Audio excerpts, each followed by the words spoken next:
Same formation. James Pryor to the right. Booby is the quarterback. He takes student body right off the right side. Shakes one, shakes two, down to the 20. Oh, jumps at the 15, jumps out of bounds. Whoa, my man. That's CJ. CJ Carl Holmes jumps out of bounds at the 15-yard line. He scoots and boots across the 20 and jumps out of bounds right at the 15-yard line after a nice game for the Wildcats. He's short of the first down by 4 yards, but that was a heck of a run by CJ Carl Holmes. But there's a flag on the play. You're right. CJ's riding that emotional wave of senior night. He had a decent game, but it looks like this flag is going to be against the Wildcats, which is one of the things Coach Baker mentioned about trying to cut down. Yeah, looked like Tywan Mosley, number 77. He's another senior, like he may have grabbed a little bit of the Putnam County jersey. And that's what it was, holding against the Wildcats. They're going to be second and long. They're going to repeat the down, so the ball goes from the 15 back to the 30 with 10:50 left, first half. First quarter, game's just starting, 0-0 with live senior night at LCL Memorial Stadium. CJ brings the play in, gives it to Booby. And looks like we got him off sides. Number 6 fell for the okey doke, the old banana in the tailpipe. You cannot move to the ball move. Number 6, Mark Little, jumps off sides and gives the Wildcats back there 5 yards. So they gained 5 yards without even snapping the ball. So, again, both teams very similar. Coach Harvin had mentioned cutting down those mental mistakes, and these have been their worst plays for them throughout this season. Wildcats break the huddle. Booby's playing quarterback. To the right of him is James Pride. And it looked like we got another scooted and booted. Once again, fell for the banana in the tailpipe. 5-yard penalty on the War Eagles, jumping off sides. Who we got on that, CMC? That was Jacob Nelson. He's a freshman, and that's back-to-back penalties for Putnam County. So the Wildcats have been able to advance the ball 10 yards without even snapping the ball, and they're back in the red zone again. Well, first of all, he's a freshman, so he get a freshman pass, but it's senior night, so it's all about the seniors. Student body right. There's Booby up the side, left side, down to the 15-yard line where the play initially started at.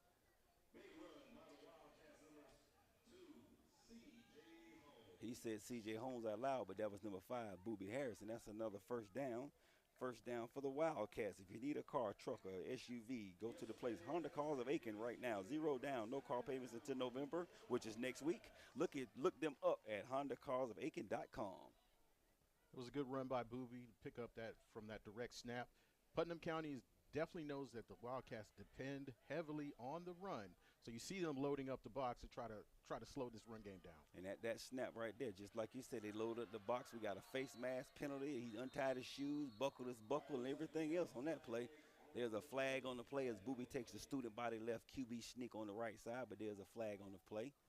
And I guarantee it may be a face mask for one, because when they wrapped him up, looked like number 11 for the Eagles, Tyson Waller, grabbed his face mask, and that's what White Hat just said. He was a face mask. They had Booby wrapped up, but he grabbed a face mask. It wasn't intentional, but he did grab the face mask, and ref did call it. So they're going to scoot and boot the Wildcats up a little further.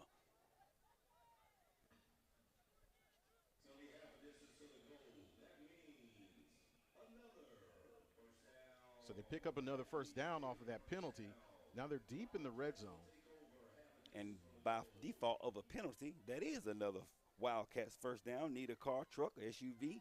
Here's the place to go. Honda Cars of Aiken right now. 0 down. No car payments until November. That's next week. See the entire inventory at HondaCarsOfAiken.com. So, Marlon, other than the really good special teams return, it's been the penalties that have moved the ball for the Wildcats so far. That's right. It looked like who's moving the ball for the Wildcats now. Number 5, Booby Harris, pushes the power, the old Philly special, the tush push. I know you had the Philly steak and cheese today. It's like they have the Philly push. Let's see if they got in. It's at the 1, the 2, the 1, the 2, the 1-inch line. Look like he's maybe short. Maybe a little short. Booby took the handoff off the right side, and he got pushed by everybody except the head coach all the way to the 1-inch line. It was the Philly special, because you had that at Jackie M's today. Shout out to Jackie M's for the pregame. Yeah, the tush push is becoming really popular. Now, at some point when they pile up like that in that rugby scrum, the the refs have got to call a whistle when they feel like there's no more progress on the ball. But let's see what they do this time. Well, what they're going to do this time is get James Pryor for jumping off sides. False start. I saw that before it happened. That's what they're going to do. They line up in the student body right, James Pryor to the right, Booby playing QB. And as before Booby snapped his hand, James had that large frame of his, big body James Pryor. Looked like he scooted a little bit to the left side, and they got him for 5 yards. False start. We're going to start this play all the way over from the 5-6 yard line. But both of these teams know how emotional this game is tonight. There have been penalties on both sides of the ball in this series. And there's Carl Holmes, takes the student body right, down the right, and he's thrown down by a pack of Wild War Eagles, led by number 58, Mark Watkins. Wanted to say number 58, Mark Watkins, was one of the people that Coach Harvin told me is the cornerstone of this defense. He got deep penetration in there, and they've been watching Laney. You can tell that they've watched film. They know Laney likes to run the ball. They know Laney likes to get to the edges, and they are loading up the box ready for that. That's why I mentioned in the pregame show, I'd like to see something go to the air in order to open up that run game. Yeah, so we're standing at 7:40 in the first quarter, score 0-0. 2nd and 10 from the 7-yard line. The Wildcats have the ball threatening to score in the red zone. The Wildcats need heavily to score first. They got the ball first, so it's always good to score first.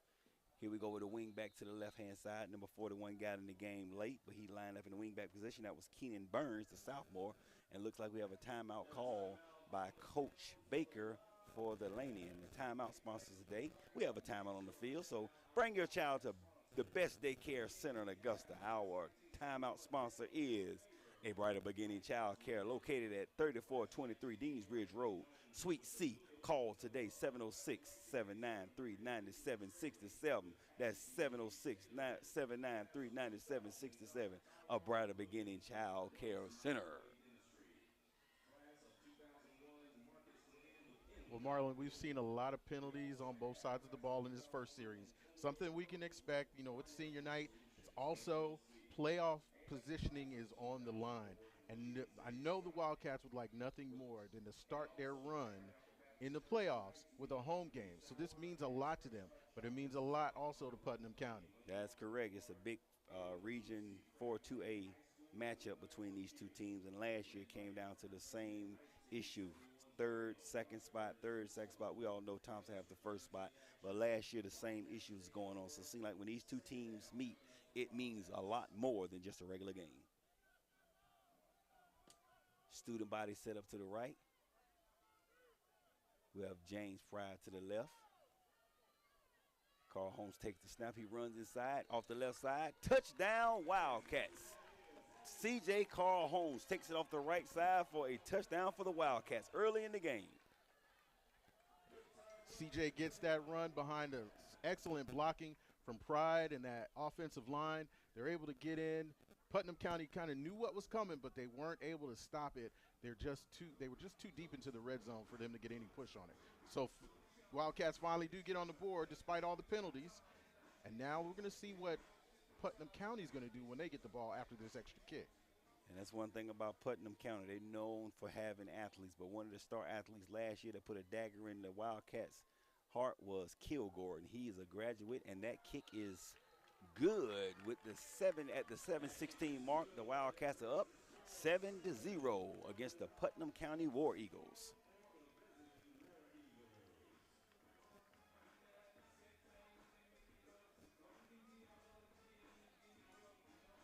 As 50 Cent plays along the boulevard. We have a nice crowd out here at LCL Memorial Stadium today.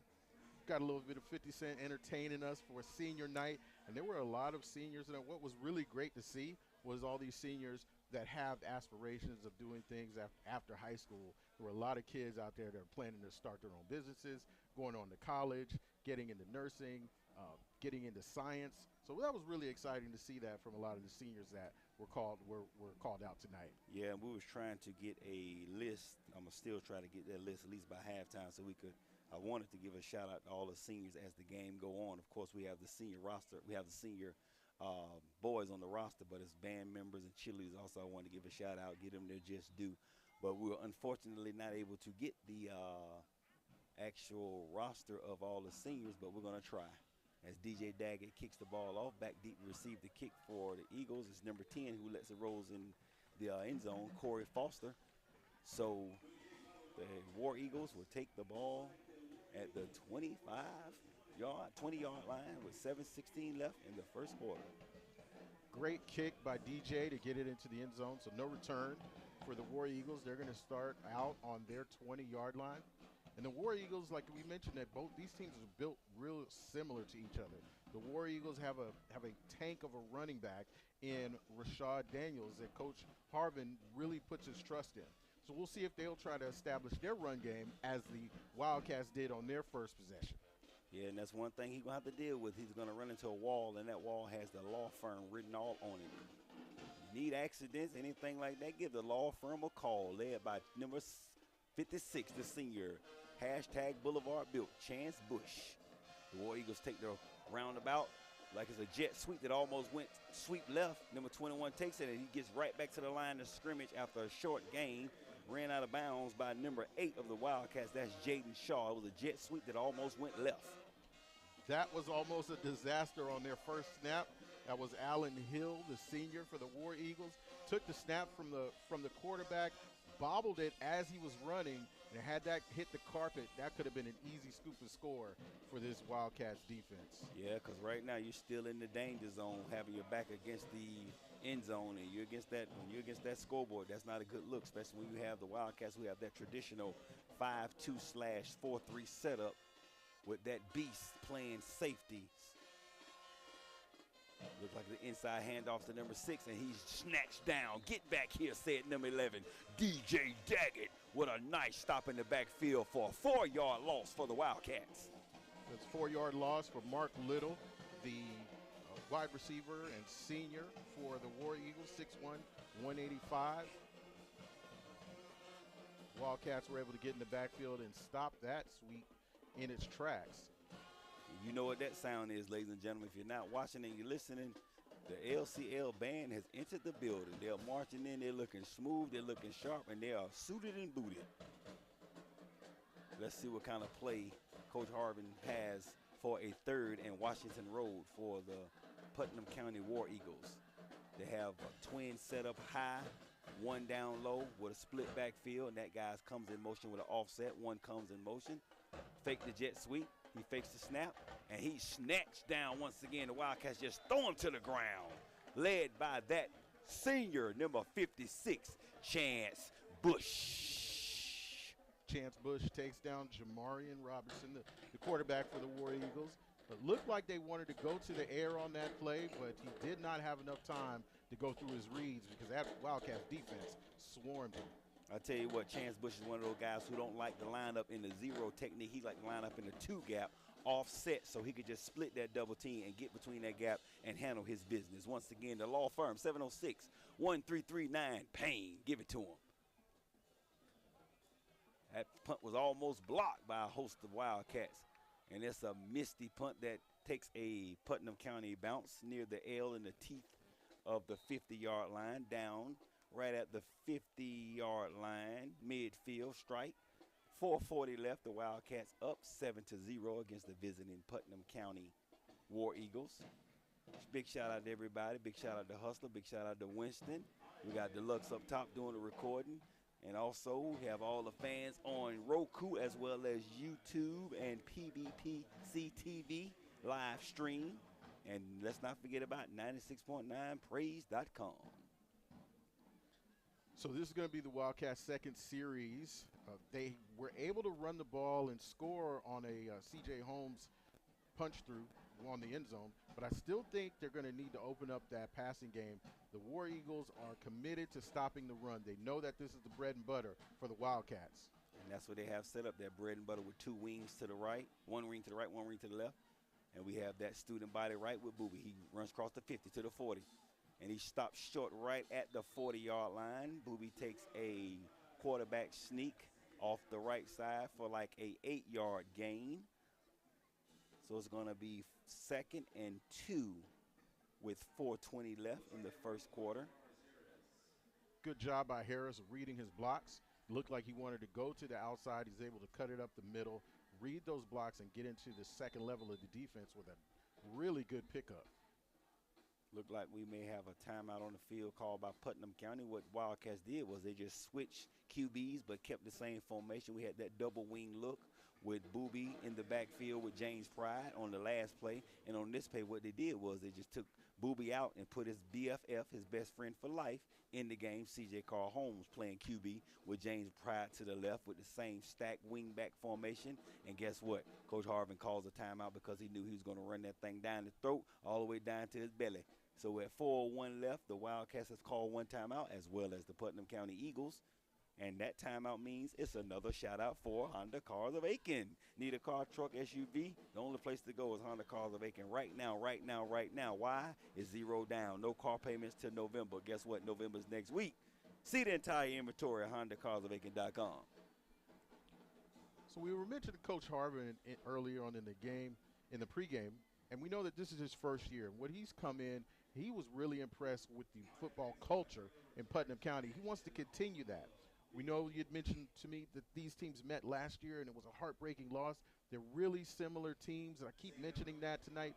But you can see now that Putnam County has made a few adjustments on the defense, maybe spread out a little bit, but they are still keen to knowing that the Wildcats want to run this ball. And we have a little discussion by Coach Baker right now, I guess, of where is the ball is placed, because it looked like it may be placed a little off. I don't know what Coach Baker's talking to the officials about, but back to the formation, looked like the Wildcats are going back to the actual student body left with the double wing formation.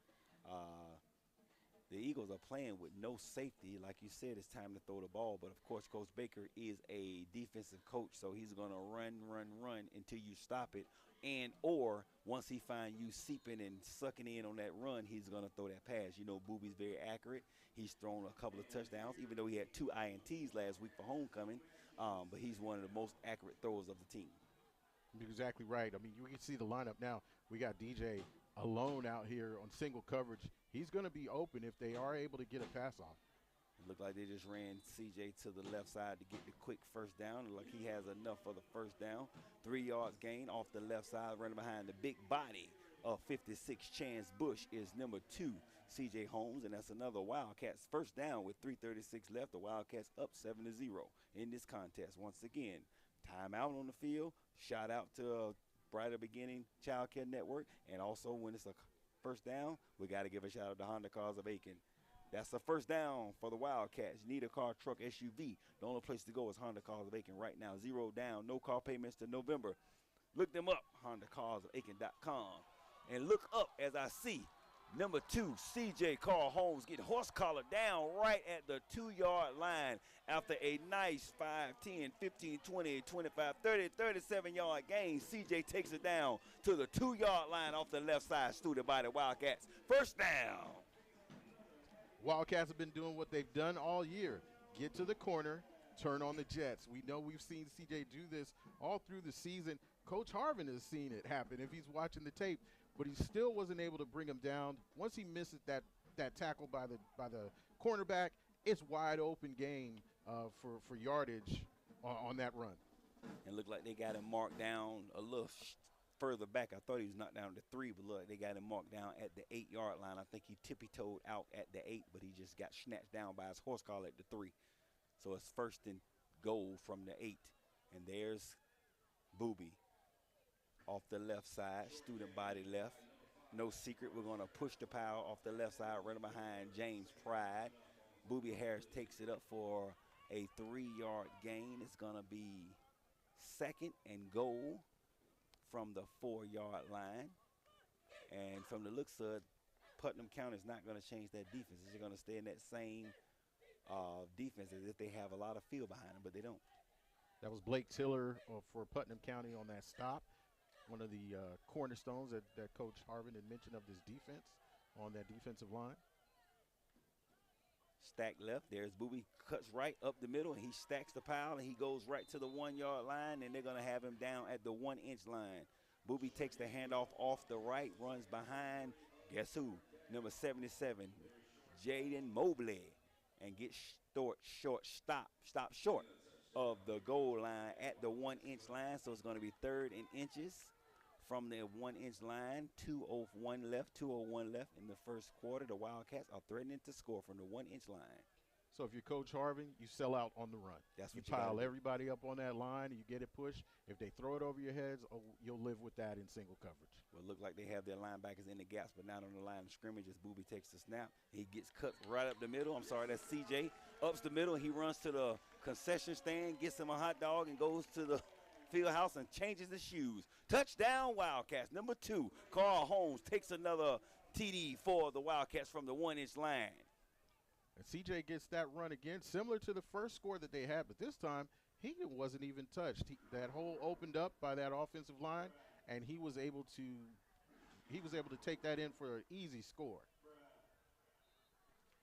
Yeah, you said easy, and they're making it look easy right now. This is one of the I've been in this Putnam County series this is my 3rd straight year, and that kick is no good. No good, like it's wide right and a little low. But at the 138 mark, the Wildcats are up 13-0.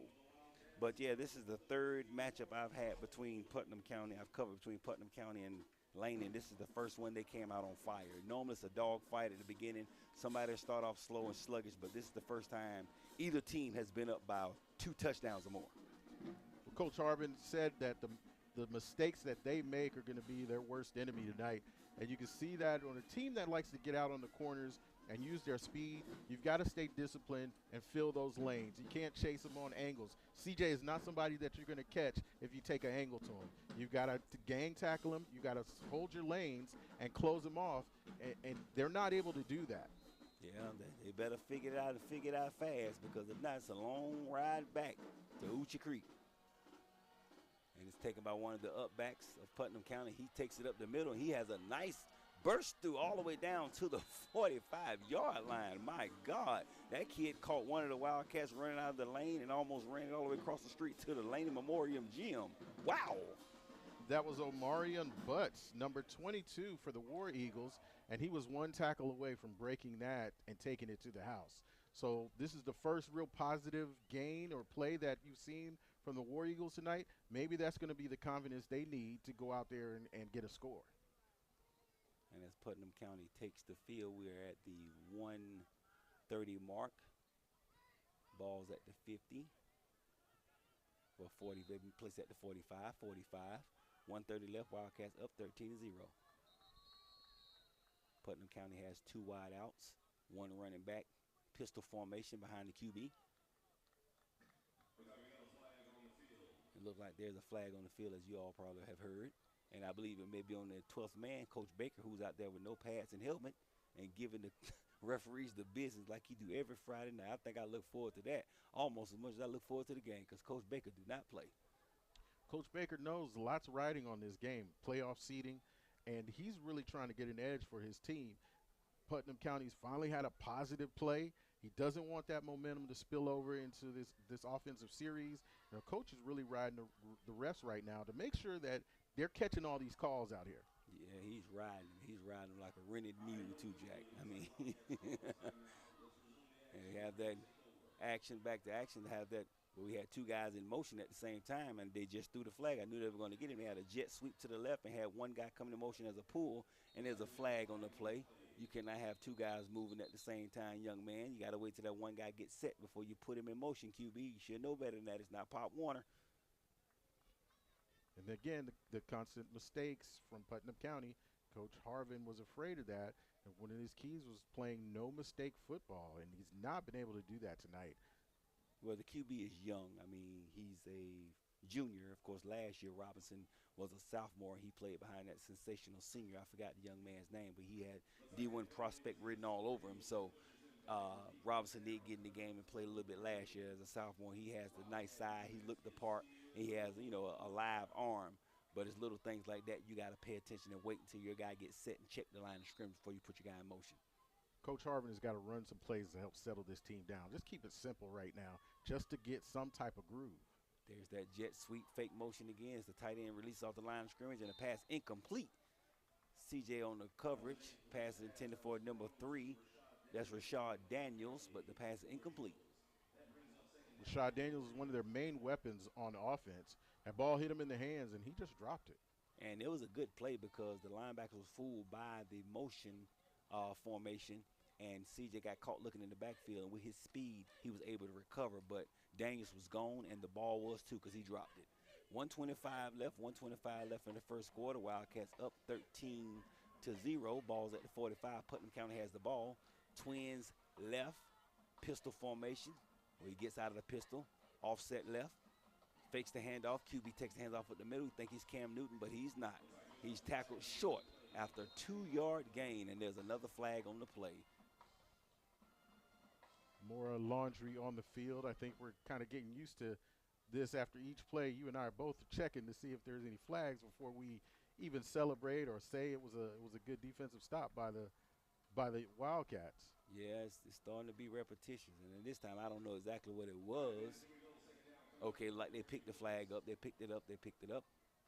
I thought they were going to try to call a horse collar because he did snatch him down, but I think by the way he was just bent back, it wasn't, above the plates, where the name plate would be, but it's not, there's no name there. By the way this game is going, I think the refs are just reaching for the flag at the end of each play just because it's been so many penalties. Between penalties and whistle blowing, we have another whistle blown right now with 50 seconds left in the first quarter. Third. Well, that's wrong because,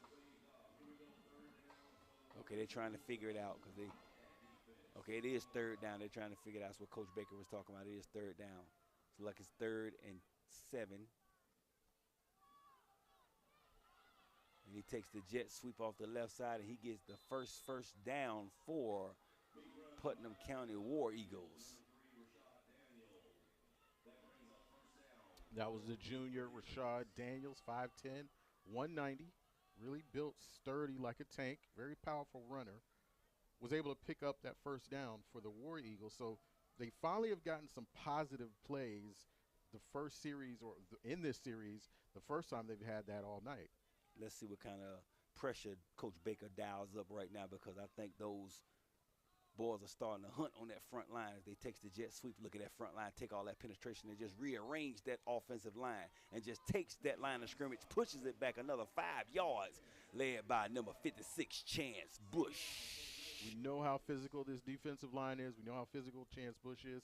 Coaches continue to try to run the ball, and I think it's time to become less predictable. And that is the end of the first quarter with the Wildcats up 13-0. We'll be right back on your Perry Wildcats Network.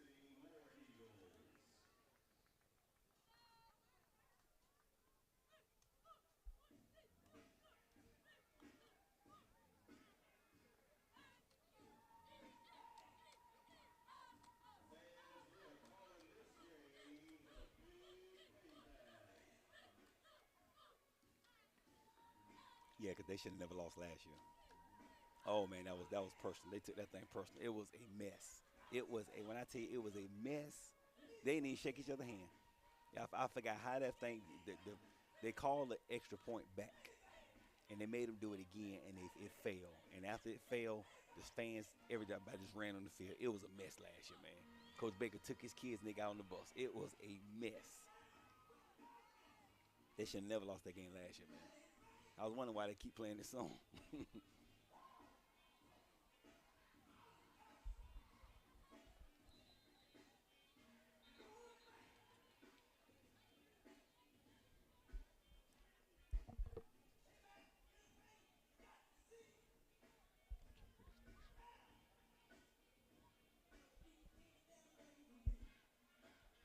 And we're back with the second quarter with the Wildcats up 13-0 over the visiting Putnam County War Eagles. It's senior night down here on the boulevard. 2nd and 10 from the 44 as the War Eagles try to rearrange their offense and the Wildcats set up the defense. They have that stack 5-2 with DJ Daggett playing linebacker, just sitting there hunting, ready to hit somebody. Oh, it's number 3, Daniel scoots and boots around the left side for a nice gain for the War Eagles. Looked like he may have gained 4 hard yards on that, and he was tackled in the open field by one of those sophomore seniors, those sensational seniors of the Wildcats. Yeah, Coach Harvin dialed up a little bit of Wildcat magic on that one. There looks like they're running the same type of formation or play that they used with CJ, getting Daniels now on the corners to try to pick up some yardage. Putnam County sets up twins, or a single high. He takes the motion, rides his belly up the gut. Nice gain for Putnam County, like it's a first down for Putnam County. No flags on the play, no flags on the play. I'm just checking. There is a flag. I knew it was something. I knew it was a reason. There was a flag. I knew it was a reason. It was a false start. I knew when number 3, Daniels, went in motion. Well, he didn't go in motion. That foot moved before the ball snapped. He's anticipating the snap, and that's one thing as a young running back. You cannot, number 1, anticipate the snap, and you cannot, number 2, look at the hole that you're going to. And he did the ultimate rule, number 1. He moved that foot before the ball snapped. Good point there. You know, one of the things that linebackers are going to look at at a running back is how they line up, how they get in their stance, and it usually can indicate which way they're going or if they're even getting the ball. That's right. They sell the play before it's bought. And it's 3rd and 12 from the 43-yard line. Daniels goes in motion, offsets to the left. He fakes the handoff, and there's a whistle. Look like there's another false start, and that false start was on number 80, the tight end. He was so desperate to release off the line of scrimmage, he left just a little bit too early. And I believe it has a lot to do with the snap count. That's Jason Clemens left just a little bit too early. They were going to fake the dive, which they did to Daniels, and Clemens did not do that one stutter step and waited. He just released off the line of scrimmage before the ball was snapped, and that's another false start. So now it's 3rd and 15th Street. What started out as a really positive series for the War Eagles has now turned into a nightmare for Coach Harvin. Penalty after penalties now backed them up.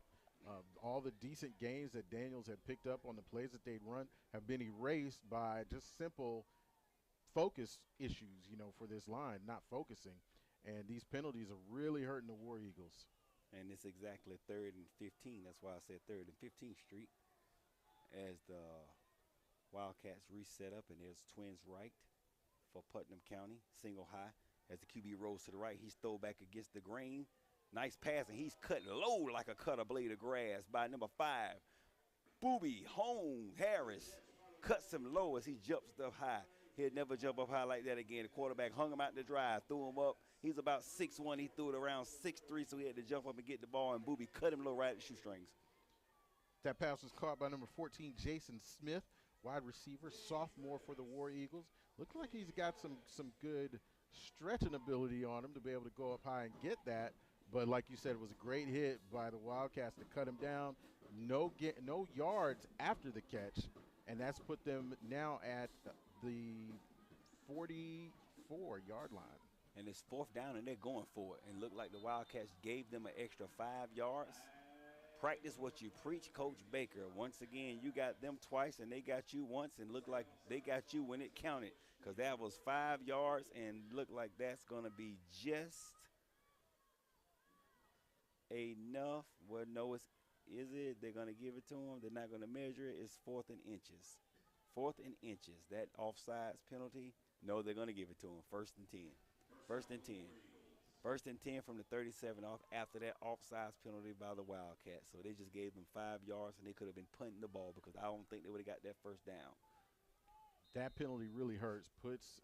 Keeps Putnam County's series alive. And that QB once again think he's Cam Newton, and oh no, not this time. My man shot out of a cannon.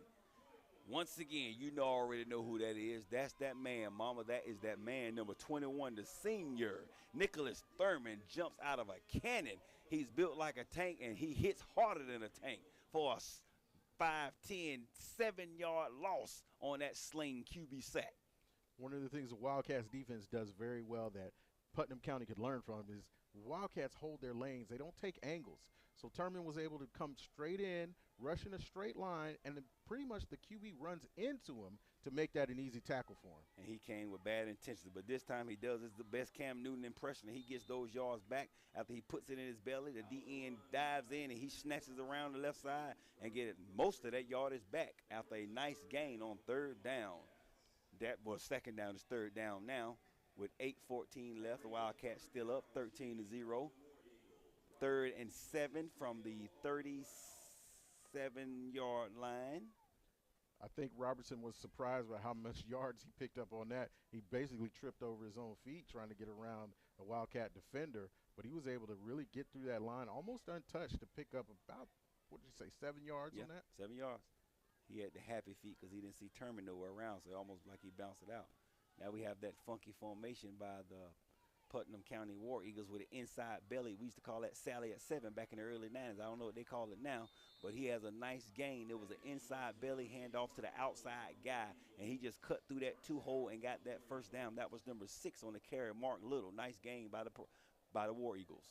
So Coach Harvin has found a couple things that seem to work.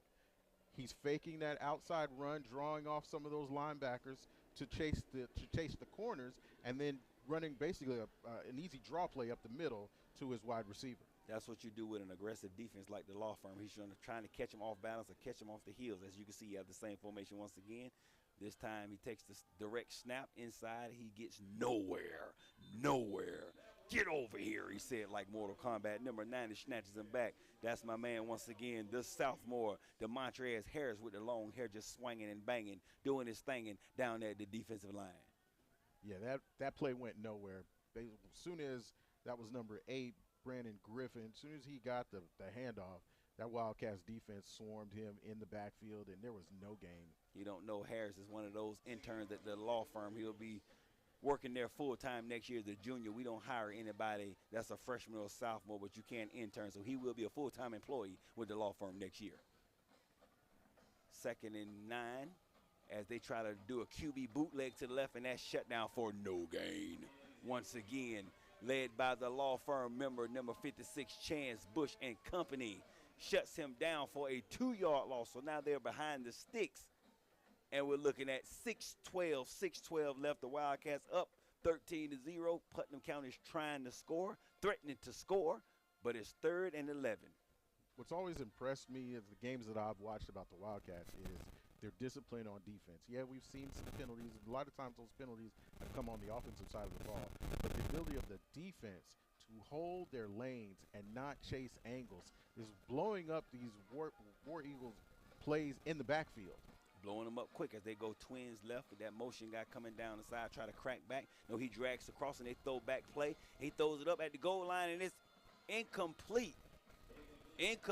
Nice play. They roll the whole student body to the right, and he tried to throw back to the left across his body, and it was incomplete. On the defense was number 2, Carl Holmes, as well as DJ Daggett. Passes incomplete. And it was number 14, Jason Smith. He was trying to hit him in the end zone. Now, from what I saw, he was open. And if that QB had led him to the corner rather than throwing it short, that would have been an easy score for the War Eagles. But Coach Harvin, we mentioned this in the pregame show, you've got to become unpredictable. One of these teams has got to open up the passing game, and I feel like that with the ability to do that, you're going to be able to either, if you're the War Eagles and do it, you can get back in this game, or if you're the Wildcats and do it, you're going to open up your lead even more. I'll tell you what, that arm needs to be a year younger, so he needs to try that play next year as a junior because it's not working as a sophomore. 4th down for the War Eagles, 4th and 10 from the 27, 4th and 12, I'm sorry, from the 27. They have it wrong on the scoreboard, but it's 4th and 12. And it looked like Putnam County has called a timeout. Putnam County's called a timeout. While I have a moment, I'm going to give a big shout-out to Jackie Ems. Me and Chris, of course, had that wonderful pregame from Jackie Ems. They have the classic burgers and fries and everything you want. I had the lemon pepper. Chris had the steak and shake steak meals, and I think it's called a Mac Daddy Special. Shout out to Charles. He's on assignment. But we're going to give a shout-out to our pregame sponsor, which is Jackie Ems. A nice meal. Go out and support Jackie Ems on Millersville Road. Tell them Marlon, Mac Daddy, and Martin sent you. And you'd mentioned that pass by Robertson. So he's thrown a couple of passes. One that we really liked that Daniels dropped earlier in the game. It was a dart. A lot of accuracy on that one.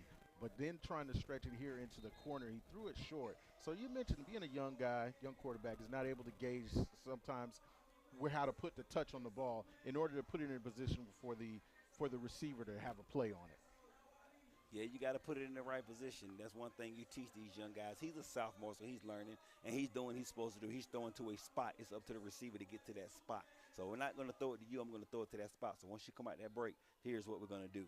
And with the 4th down, look like Putnam County is going to attempt the 27-yard field goal. As they line up, the Wildcats like they're going to bring everybody, even the kitchen sink.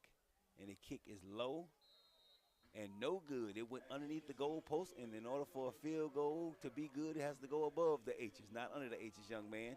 So at the 5:27 mark, the Wildcats still hold steadfast. That defense stand fast. That's a win for the defense. 13-0 as the Wildcats take the ball, and the War Eagles turn over on downs. And Coach Harvin was obviously just desperate to get some points on the board to give his team some shot of confidence. They go for that kick on that 4th down. They don't get the score. So now the Wildcats pick up the ball here on about their 20, and let's see what they're going to do on this series. Are they going to be more run heavy, or will we see something open up to DJ Daggett or some of the receivers down the field? Well, I know one thing, Coach Baker would love to go up at halftime by 20 or 21 points. So I'm pretty sure he's going to milk this 5 minutes and try to get every second of it and go in at halftime up by at least 20 points because, of course, the War Eagles get the ball at halftime. Split backfield. There he goes. Booby Harris drops back deep, hits his buddy in the middle. Oh, he drops the ball. It was a pretty turnaround pass from Booby to CJ, and he drops the wide open pass, even though it was affected by the lights a little bit, but he would have caught at least a 40-yard bomb from Booby. Marlon, he caught that defense sleeping. The War Eagles have not played with a safety all night. They're putting everybody in the box. Coach Baker decides to go over the top of the defense. You've got a wide open player downfield. Ball hits him in the hands, and he can't pull it down. Had he pulled that pass down, he's got nothing but yards in front of him and green all the way to that Wildcats end zone and no defender in his way. And see, they're running a two-shell safety high look, so they have a cover 2 set up, and he ran right between those two safeties, split the defense down the seam, and dropped the pass. Here we go again, same formation. This time Booby rolls to the right. He throws to the right, completed to CJ. He runs, he shakes and bakes and steps out of bounds near the 40-yard line. That is a 5-10, 17-yard pass, and there's a flag on the play. Looks like there's a false start penalty against the Wildcats. And from the looks of his hands by his side, look like he's saying, what did I do? Look like it's going to be on the defensive end. I'm sorry, the tight end. Look like it's going to be on Anthony Wilson because he was looking like he was telling the ref, what did I do with his hands out to the side? Yeah, big number 80. They got him with a false start, so that play is going to come back. 5:05 left. Wildcats still have the ball, and they're going to scoot them back another 5 yards. So it's going to be 2nd and 15. What they call holding. I'm sorry, holding against Anthony Wilson. I thought it was a false start. And I think as a coach, sometimes those would be the most frustrating calls. We know now that you're in a situation where if we're going to throw the ball, you got to pass block. And you don't want to make your QB vulnerable to a hit. So sometimes you get a little grabby. You could almost call holding on any play, any football play where there's pass blocking going on. But what you try to do is not make it obvious, not get a hold of that jersey and tug on it. And it looks like that's what he did on that Yeah, series. when you roll the pocket, that's what happens. It looks like they're going to stand up in the same formation. Wildcats have one receiver high to the right, one to the left. Booby's the QB. James Pryor to his right. 2 wing backs in the backfield. Booby holds the crowd. He drops back. A 2-step drop, throws it complete to number 7, Teron Brown. 4:50 left. Wildcats up 13-0. It's going to be 3rd and around 7. And I like that Coach Baker has thrown in the passing game in this series. I want to see a good mix of that. But if he can get it going, like you said, that play that CJ missed, that catch that he missed, if he can get this passing game going, he's going to be able to build on top of this lead even before they go into halftime. It was 3rd and 12, and that's one thing he needs to either get a quick pass out of bounds or either go for it all with the juggernaut. He has twins left, twins right. Have CJ playing the inside slot as well as DJ Daggett on the right side. Booby steps back. Cox finds his man, CJ, in the middle of the field. He's at the 50. He's at the 40. He shakes and bakes near midfield. He shakes him off. He gone. 15, 5, 20. See you later, alligator. CJ Carhome with a nice pass, inside slant from his best friend, Booby Harris, for another Wildcats touchdown. So the Wildcats have been methodically setting this up. They run, they mix in the pass, they threaten them deep, they get those safeties to back up, and then they run a slant, a simple slant for CJ right across the middle. He gets hit with the pass in stride. Once he gets that, he does what he does best. He turns on the jets, gets to the sidelines, and leaves the defense in the dust. And that was a 80-yard TD. It was end up being a 10-yard slant, one-step drop, two-step drop by Harris, and an inside curl cut by CJ. And he takes that quick cut 5-yard pass, 80 yards. And looked like the line broke down, but the kick is no good once again. No good once again. But the Wildcats are up 19-0 with 3:55 left in the second quarter. But the War Eagles do get the ball back at halftime. So the kick is no good, but it really didn't matter for the Wildcats. They have added to this lead, and they did it with the passing game this time. So Coach Harvin's probably been watching tape all week. He knows that they're physical. He knows that they like to run. He's lined his defense up, set for that. He's loaded up the box. And now finally Coach Baker has decided to take the top off of the offense and open it up. He knew he had something deep with CJ earlier, and he dropped it. He said, let's try it again. They stretch the defense out, get those safeties to drop back since he knows they're threatening deep, and hits them across the middle and just lets CJ do the rest of the work. That was a quick what NFL players and college players call a bang 9 route, because at that 9 point, that ball's coming in a bang, or either that safety's coming in a bang. And CJ was able to get that ball, tuck himself, and run. So that bang 9 was a pretty play. That bang 9 was made famous by Keyshawn Johnson back when he played with the Jets back in the day. Bang 9 route. I know I used to always would like to run that route when I was in high school, but I was too scared. Here we go. Kickoff. DJ Daggett kicks a squib kick to the up back.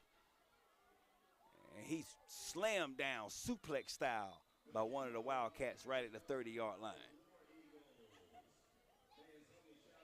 And I felt like both of these teams here can run the ball. They're going to want to do that. But the difference is going to come from the passing game. And the one team that wants to really try it and stick with it and use it is the team that's going to be able to come out with a win tonight. Looks like it's working for the Wildcats tonight. They've got a good lead. We know that Coach Harvin can throw the ball. They did try it on their last series, but they've got a long way to go. And they may get to a point to where they have to throw the ball in order to catch up. They're not going to be able to sit here and eat up clock and run this ball if they're going to get back into this game. And I think at this point with 3:47 left to halftime, they get the ball back. They're going to try to do a quick score. As you can see, twins right, single high left, empty backfield. Jetman comes in motion. He fakes the handoff, try to catch the Wildcat slipping. Nice pass across the middle of the field, and it's completed to number 21, Blake Williams. And he's caught Booby slipping, and deep pass, 60-yard pass complete for Putnam County. Well, we've got two 21s on the Putnam County roster. The announcer called it Allen Hill. We don't know, but we know it was number 21. Okay. That was a deep bomb for the Putnam County War Eagles, and that is Coach Harvin's answer back to what Coach Baker did to him on their last series. That's correct. You might as well say they had 3 21s, because you do 3 21s, 21 times 3 times. That's 64 yards. That's a quick math, Marlon. That's really good. Real quick. As Daniels takes the handoff up the middle, and he's met with a nice hello by number 21, Thurman. 3:18 left. Putnam County's threatening to score before halftime. They line up real quick from the 10-yard line, second and short. They line up with no huddle, line right up with the quick sugar huddle. And Daniels takes the handoff up the middle. He has just enough for the first down and not no more.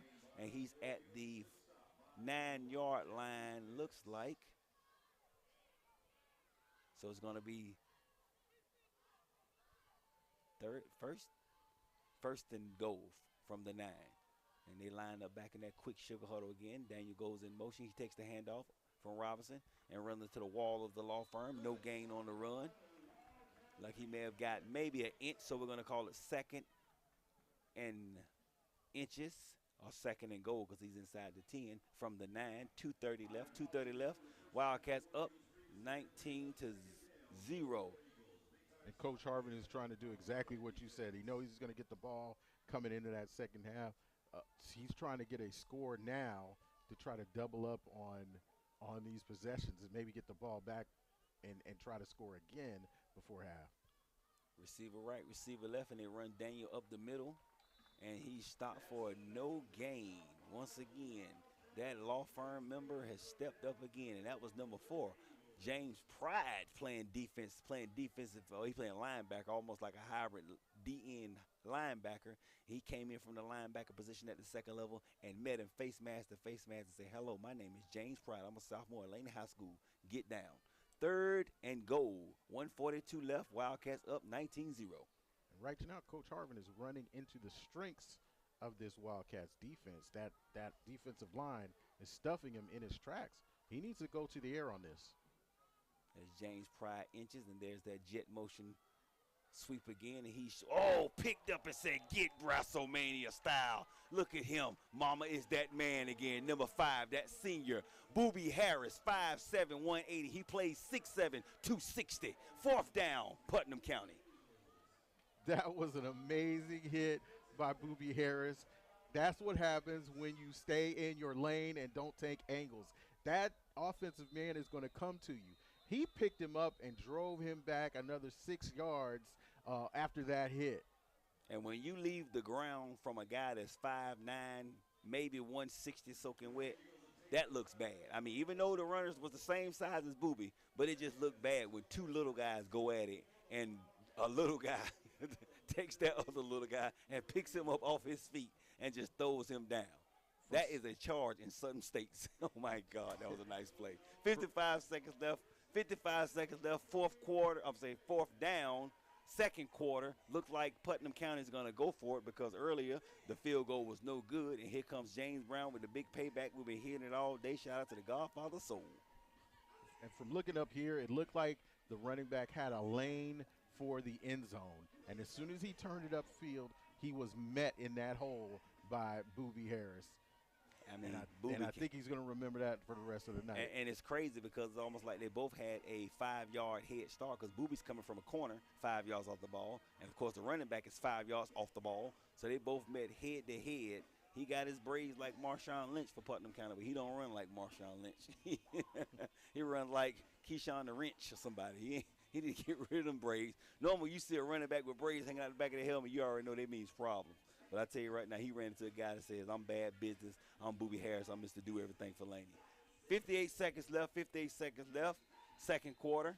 4th and goal for Putnam County, and they're lining up, look like they're going to go for it because they get the ball back at halftime.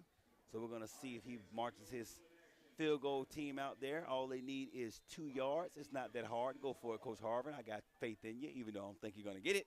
But he's going to go for it anyway. 4th down. Let's see what the Wildcats dial up on defense. They're stacking the line. 6 deep, 2 linebackers, and no safeties. And I agree with what Coach Harvin is doing on this play. You got to go for it. You need a spark, but I think he needs to throw it. And I tell you what, that kid is still feeling the remnants of Booby because he got the ball and failed. He literally failed. He did not even run. As soon as he got the ball, he did an exit stage left and fell down. I don't know what was he thinking about. It's not wet outside, young man. I think he heard that car number 5 coming his way. I don't know what they're saying in the huddle over Putnam County. Run from Booby. Go ahead. But on that play there, I just would have taken a chance and gone up top with it. You see the Wildcats are loaded up on the line. They're in the box. You've got a receiver out on the wing that's got one-on-one coverage. Just throw it up to him and see if he's got a chance. If he doesn't get it, okay, fine. It hits the ground. It's no harm. Yeah, because they snuck the tight end out earlier, and it was a good play, but he dropped the ball. So they only threw 3 passes today, and one of them really gashed us deep. But other than that, they snuck that tight end out, and it was a perfect time to do it again, but they didn't as the Wildcats take the ball from the 5-yard line, 1st and 10 with 55 seconds left. I'm thinking Coach Baker may run one play and take a knee. I'm not sure.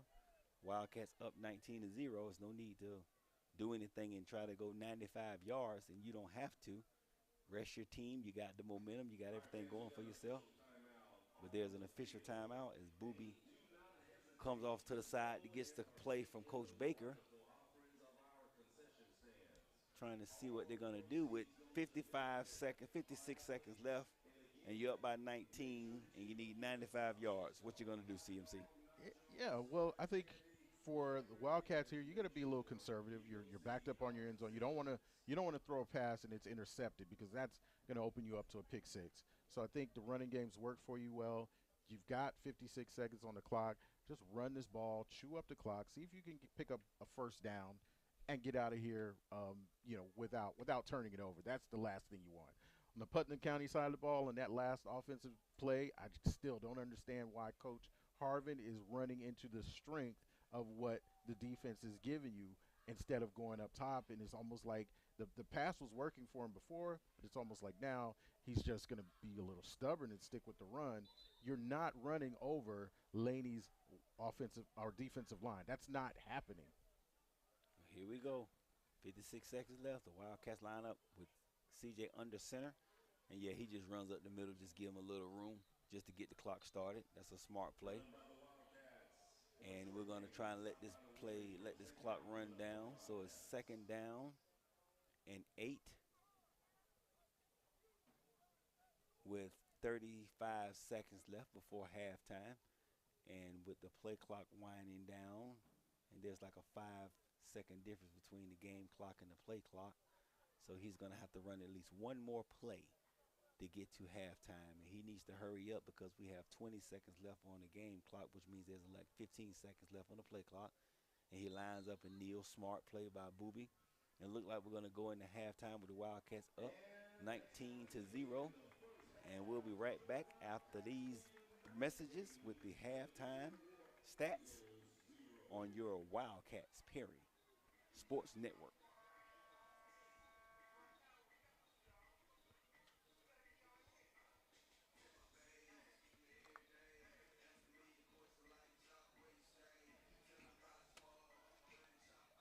Get your tickets today for the 6th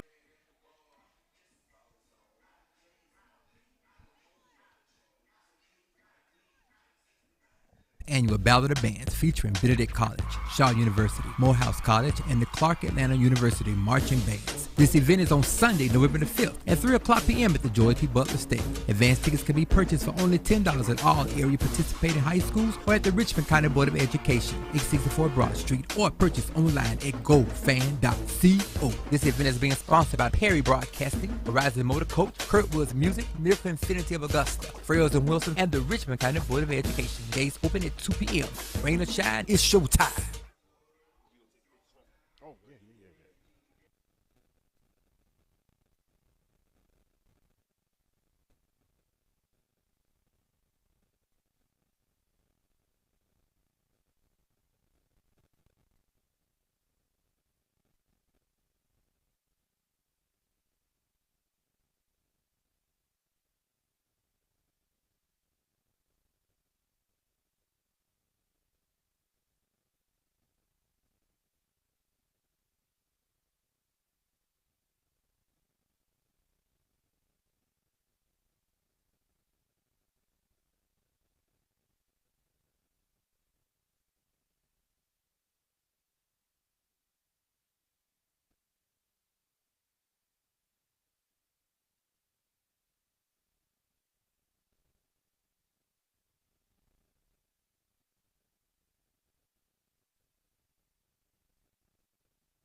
compared when we first started.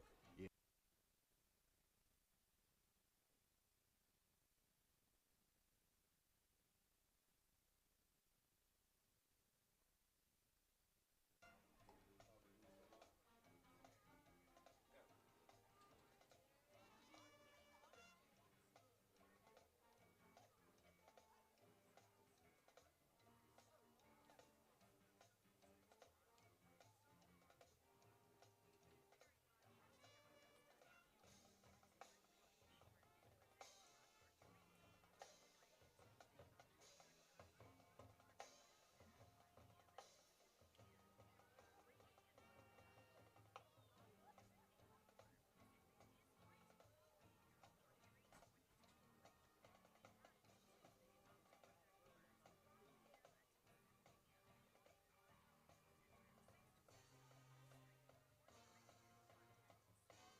Turn the volume down. Turn it up some.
And we're back here live, LCL Memorial Stadium. Senior night for the Wildcats.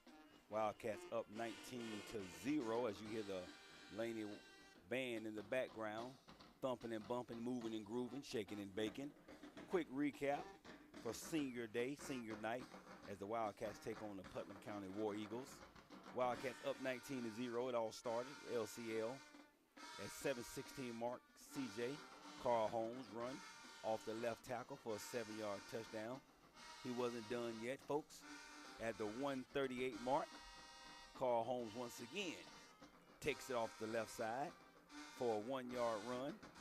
And then he wasn't done yet. Going into the second quarter, at the 3:55 mark, CJ takes a pass in from his best friend, BFF, Booby Harris, off a touchdown pass that was a 5-yard hitch, and he took it 83 yards for another score, which brings us to the 19-0 up by the Wildcats. We have stats and tackles and much, much more by my man CMC. Get him. Well, Marlon, you broke it down for us nicely. If you look at these stats for these teams, 73 rushing yards for the Wildcats, only 30 rushing yards for Putnam County. So Laney has been able to come in and dominate in the way that they know how with the rush yards. But then you add the 90 passing yards, a lot of that which came on that one big play to CJ. 83 of those yards came on that one big play to CJ. But now you've added that passing attack on top of that. You know, the turnovers are equal. Neither team has turned the ball over, but it's really the key, I think, that shows the score in this game is the third down conversion. The Wildcats have only found themselves in third downs on 3 times. They've converted 2 of those. Putnam County War Eagles have been in third down 8 times and only been able to convert twice. So that's really where the tail of the tape comes. We can continue to see some really outstanding play from CJ. My moneymaker, though, was DJ Daggett. He hasn't really seen much of him tonight, but the reason I picked him is because I thought the passing game was going to be really important tonight. So we were right on the passing game, but it's been CJ who's been the one to do it all for them tonight, especially with that deep pass to lead to that score that really has sealed it for going into this second half. Let's see what the Wildcats are going to dial up.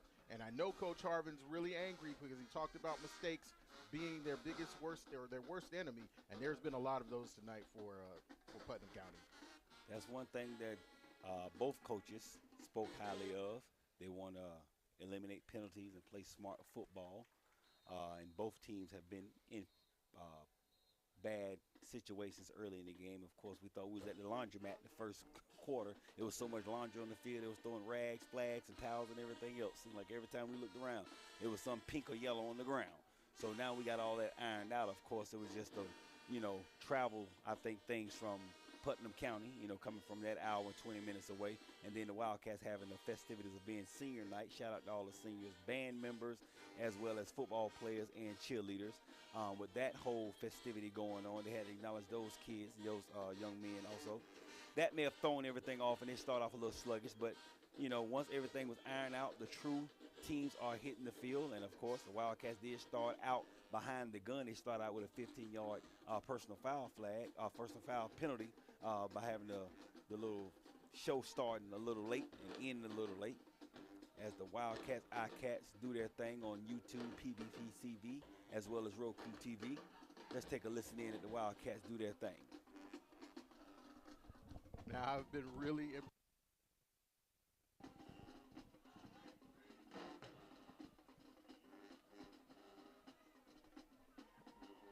really impressed with the bands. You had Putnam County that came out and did Earth, Wind, and Fire medley. It got me in here singing. And now you've got your Wildcats out here playing one of my favorite rappers. I know that sound. That's Juvie right there. That's 400 Degrees. Well, if you hang around long enough, CMC, they may go into a Frankie and Beverly and Mays medley. So if you got your white shoes and white hat, you probably want to get out there and sing Happy Feelings with them, because that's what's going to happen in the next two quarters. The Wildcats up by 19, and it all comes down to the playoffs.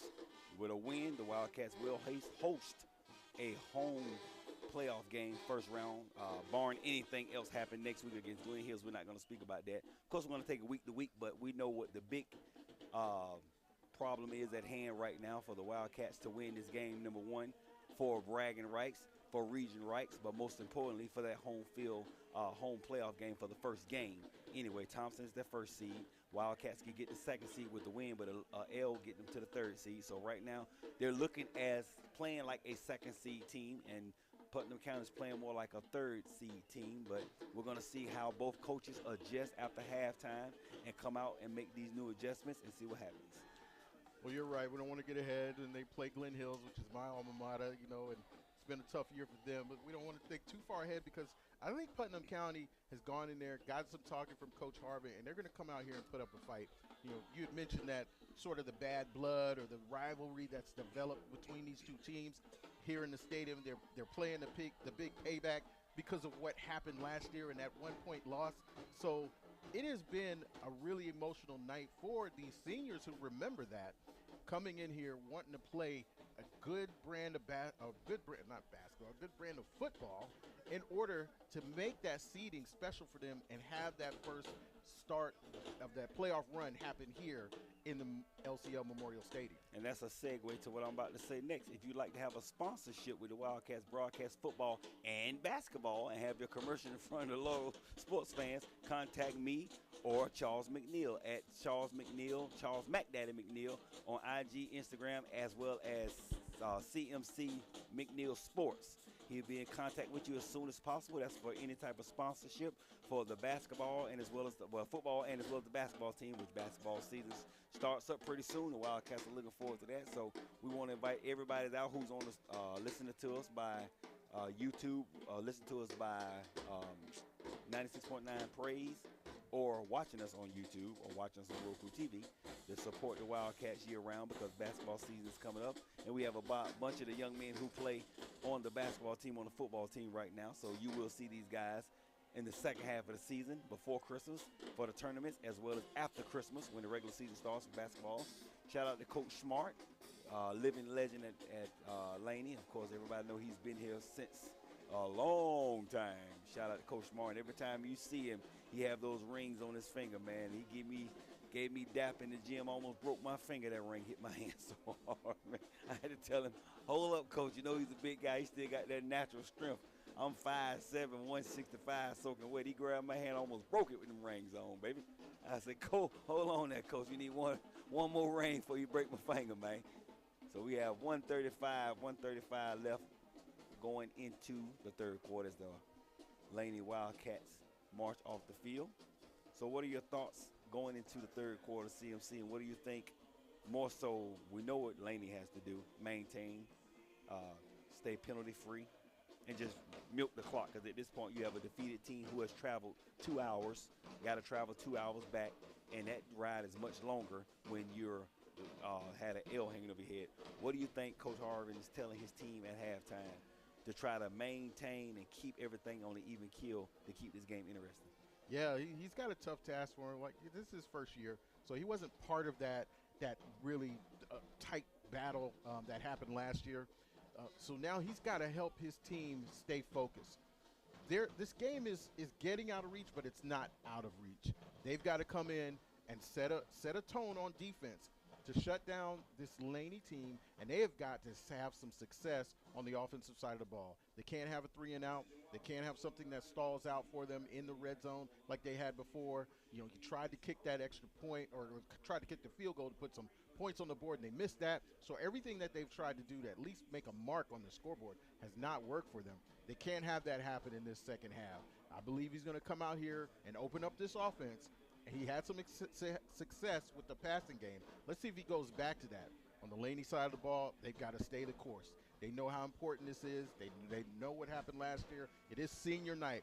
Bottle up all that emotion and put it in focus. Focus, focus. That's what Coach Baker should have been saying to them at halftime. Focus. Stay the course and complete the task. And with that sound and with that momentum from CMC to the Putnam County War Eagles, we're just about ready to start the third quarter with the Wildcats up 19-0. And Putnam County will be receiving a kick from DJ Daggett as he kicked from the 40 back deep for Putnam County to receive the kick. The deep man is get a little dark, and those dark numerals look a little funny at night. So I'm going to just let you call it after he gets the ball, but it's a deep guy back there. We know DJ Daggett is kicking off. Let's see if he even kicks it back that far, and may not even kick it back that far. He's been kicking it more so to the up back off a squib kick lately, so let's see how he does. Oh, he kicks it deep this time because I said something. Picked up at the 20, the 30, by number 21 of Putnam County near the 22-yard line.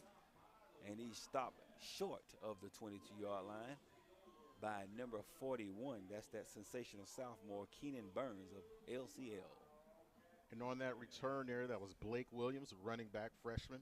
He's 5'8", 182 pounds. He looked to get off to a good start, but this Wildcats special teams and their defense are so disciplined that they're able to just continue to cover the field like they should and hold their lanes. They're not leaving any room for these running backs or these wide receivers to squeeze through and pick up any yardage, and the kick returner. Putnam County has the ball, 1st and 10 from the 28, just starting the third quarter. Twins right, single high left. Wing backs comes in motion back to the tight end, comes in motion back to the right side. Quarterback in a pistol formation. Motion man goes out wide. That's Daniels, and they try that seam route, and it's picked by number 11. He goes from the 30, the 25, the 20, the 10, 15, the 10, ran out of bounds at the 10. Let me tell you something right now. DJ Daggett said, call the police because I'm about to steal this football. INT by number 11, DJ Danny Daggett. The senior takes that ball and puts it in the Laney Memorial Museum for a handout. And DJ Daggett was the one I picked as a moneymaker. He had been quiet in the first half, but this second half, he opens up with an interception, gets the Wildcats deep in the scoring position. On the other side of the ball, I agree with Coach Harvin. You do want to go to your passing game, but he made it clear that he was passing on that down. He emptied out the backfield, sent the back into the flats, loaded up those receivers on the line. So it told the Laney defense, drop back into coverage. And that was a 27-yard return by DJ Daggett as the Wildcats take shot, 1st and 10 from the 9. Well, 1st and goal from the 9. And Booby takes the handoff. He stutter steps. He scoots and boots. And he goes around the left side. They grab his jersey, and he did all that for a 1-yard gain. And looked like Booby thought he was hurt because it was an extra whistle. But there's a flag on the play. That's why the whistle was blowing. Let's see who was the flag on. And it's funny because the third quarter started how the first quarter started with a flag. Let's just see who's it on. We've seen a lot of that tonight. That was a confusing play because when he took the snap, there was sort of a pause in what direction he was running in. So it almost looked like he thought the play was broken. Then when he finally did get out to the outside, they closed in on him and made the tackle. So we'll see what happens. Yeah, it was on Laney. It was a holding, of course. That's why it was a stutter step. I mean, because, of course, the guy was about to tackle Booby, and he got grabbed right back. I think that was my man. I got to call him when he do good as well as bad. Number 80, Anthony Wilson with the hole. Yeah. And I think Booby understood that there was a penalty on that play. That's why it looked like he hesitated on the run some. Yeah. Booby's QB, James Pride, split right, I'm sorry. C.J. Holmes out wide by himself. We have Burns playing the wing back to the left side. Booby takes the snap. He runs behind Pride off the right side, and Pride missed his block, and number 8 pushes Booby completely out of bounds. The Wildcats may have lost 4 yards on that run. That tackle was made by Caleb Crawford, who's one of their offensive stars. Hasn't been done much tonight on the offensive side of the ball, but a really good tackle there on Booby to cut him short on that drive. Normally, Mr. All Thighs, James Pride, is picking up his blocks, but this time he ran past the linebacker to go to the safety. I guess he know him personally and going to shout him out on IG because he passed by his block, the main block, which on a play like that, you must block the guy who crosses your face first, which is the linebacker. He ran past the linebacker, which wasn't smart to get to the safety, which he plummets the safety, but Booby didn't make it that far. So now we're stuck at 2nd and 10 from the 19. Wildcats up 19-0. 10-19 left. I'm going to play that number when I leave here. Boobies takes the handoff. Boots legs to the right. Fakes the punt. Fakes the pass. And runs upfield, but there's a flag on the play once again. Tell you what, those refs' biceps are getting a lot of work tonight. As many flags as they've thrown tonight, they're going to need to ice up after this game. Looks like it's another flag and probably a holding call against the Wildcats. And looking at my stat sheet, the Wildcats have more passing yards than Putnam County, so go figure. And they throwing flags. I'm sorry, Putnam County. I had to say that real quick. Yeah, the Wildcats have more passing yards than Putnam County, but I think the refs might have more passing yards than the Wildcats with all the flags they've thrown tonight. Yeah, man. And they throwing quick screen flags, 5 yards, 7 yards. They're not throwing bombs. They just drop them at their feet for 2 yards. 2nd and 10 from the 29. Wildcats have the ball with 9:40 left. Well, second and goal. They say 2nd and 10, 2nd and goal. They can't get a first down. They need to get a touchdown. Booby takes the quick slant pass to his buddy, C.J. Carl Holmes, and he shakes around the referee and gets about 15 of those yards back. Because actually it was 2nd and 25. He gained 15 of those yards back, which makes it 3rd and goal. So I'm not going to say how many yards it is because it's 3rd and goal. He needs to get a touchdown only. So let's see what play Coach Baker dials up for this 3rd and goal. That play there looked a lot like the scoring play that C.J. had, where we sent receivers deep, had C.J. run across the middle, got a good lead pass on that time. But this time Putnam County was able to bring him down and tackle him, not like before where they missed those tackles. And here we go with the trips formation. Wildcats have trips right, single low. And looks like we have a confused Wildcat in the game. I'm trying to see is that 3 or 9. I know it's not Angus Myrick, not knowing where to line up, but it look like it is. As Booby takes the snap, he rolls to the left, and he hits Angus Myrick, but it's a little too high.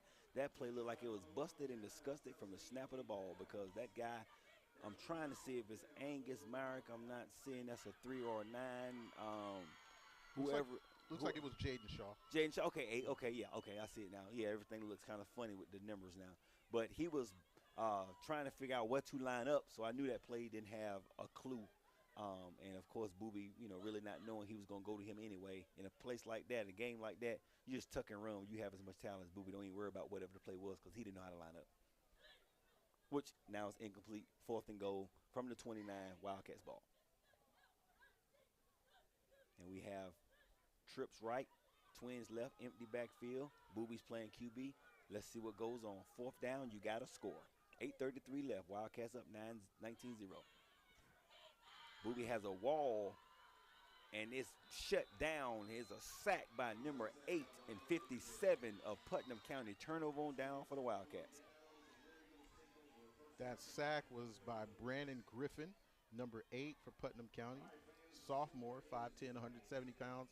he knows just by watching the Wildcats run the ball that when you get your hands on a Wildcats player, you got to bring them down. It's not easy to arm tackle these guys. I think the QB held onto the ball a little too long on that play. Well, he had a wall. He stepped up into the pressure, and when he shook to the left, that's when, he ran into a problem. But if he would have just stayed there and threw the ball away, it would have been just like a punt. But he did what he, did was best, playing, the playmaker, which I can understand. But needless to say, Putnam County takes over on downs. 1st and 10 from the 29 as they try to get the game clock corrected. It's 81 minutes and 50 seconds left in the game. That's 81 minutes and 50 seconds left in the game, which is incorrect. But they're trying to get the play clock correct. If we play like that, we'll be here till these seniors have seniors. And you kind of wonder, maybe Coach Baker should have gone for the field goal on that, but they've missed a few tonight, so I think he was going to take a chance at scoring. The defense has played well, so I don't think it's a threat. He feels like it's a threat for them to score from this far back. As Daniels takes the handoff off the left side and pushes the pile. Nice hard run by Daniels as he's gained maybe 4 yards, but there were 4 hard yards he gained. Ran into the wall of the law firm. Trying to see that's number 25 on that tackle. That's Demarion Johnson, another law firm member. His office is in the east wing of the building down on Laney Walker Boulevard. Give him a call, 706-1339-PAIN if you have any problems. 7:35 left. And look like there is a whistle blown, a referee timeout on the field. They're trying to get the game clock and everything set up. Look like there's an issue with something on the scoreboard. Okay, they got the ball correct to the guess. Okay. Everything's good. 2nd and 10. No. Another whistle. It's not 2nd and 10. It's actually 2nd and 6 from the 28. And they have 2nd and 10 from the 28. So I'm guessing that's why the refs and everybody keep looking up at the scoreboard. And now we have an official pause on the field by the PA announcer. Everybody's looking at.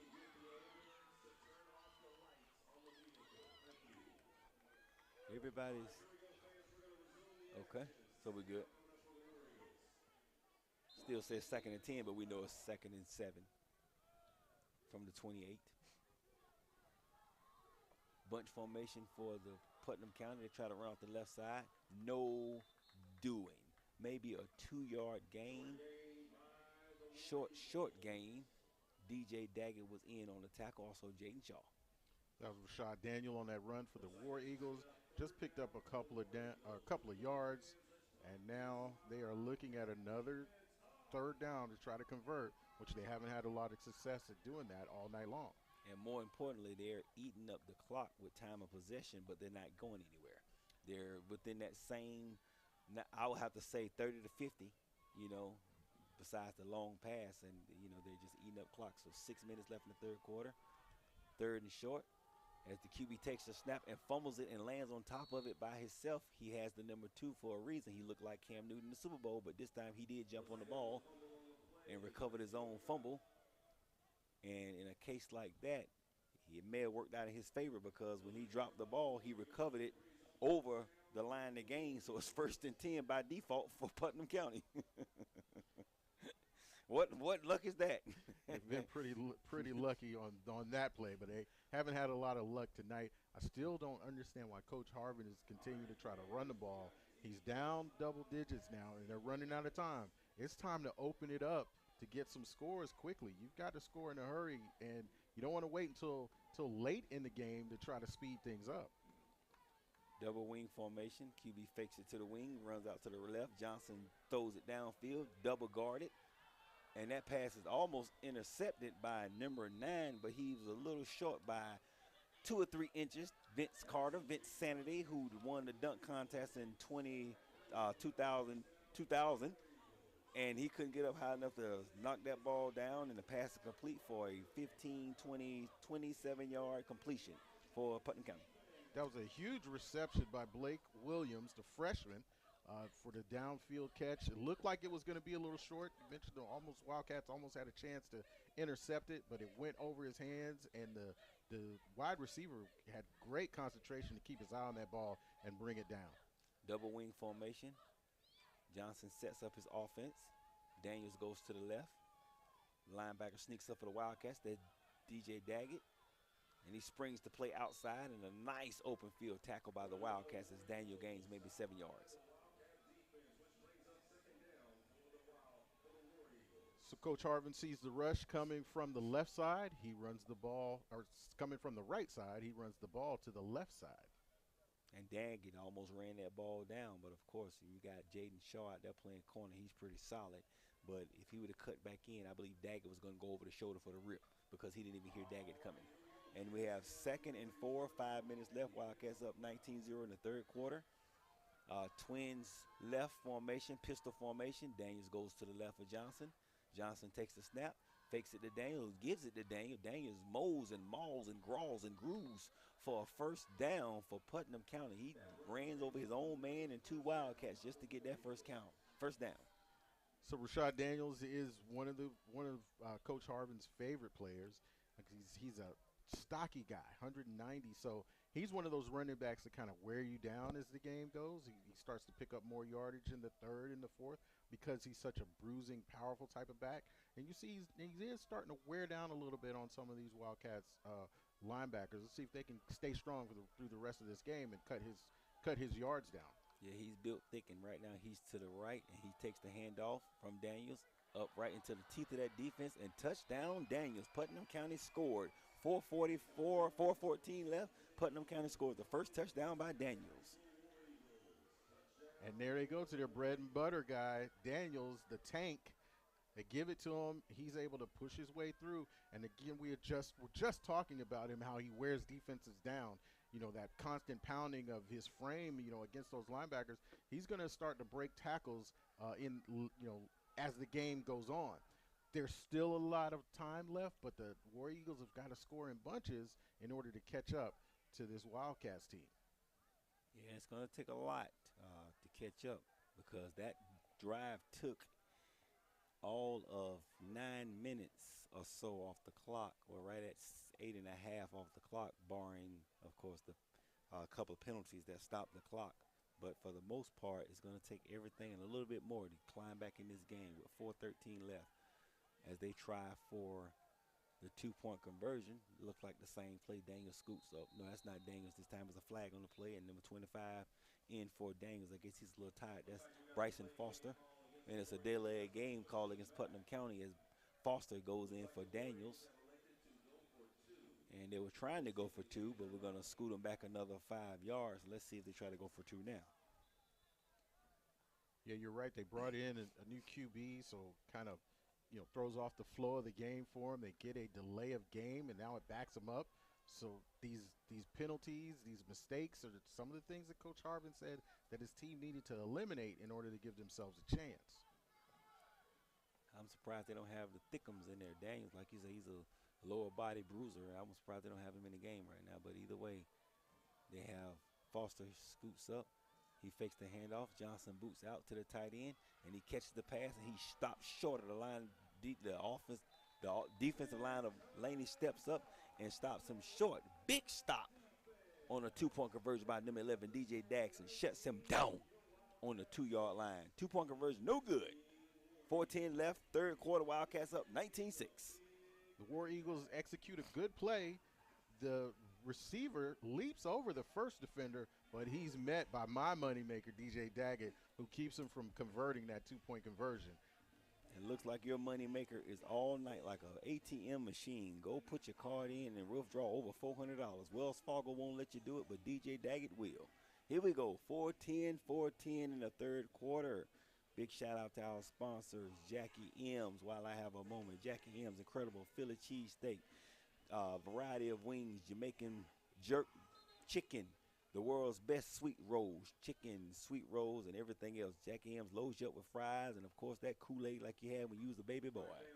Jackie M's and Sons cater all our games, so shout out to Jackie M's. When you have a chance, stop by and tell them Mac Daddy, CMC Chris Martin, and Marlon sent you. Back deep to receive the kick for the Wildcats. CJ.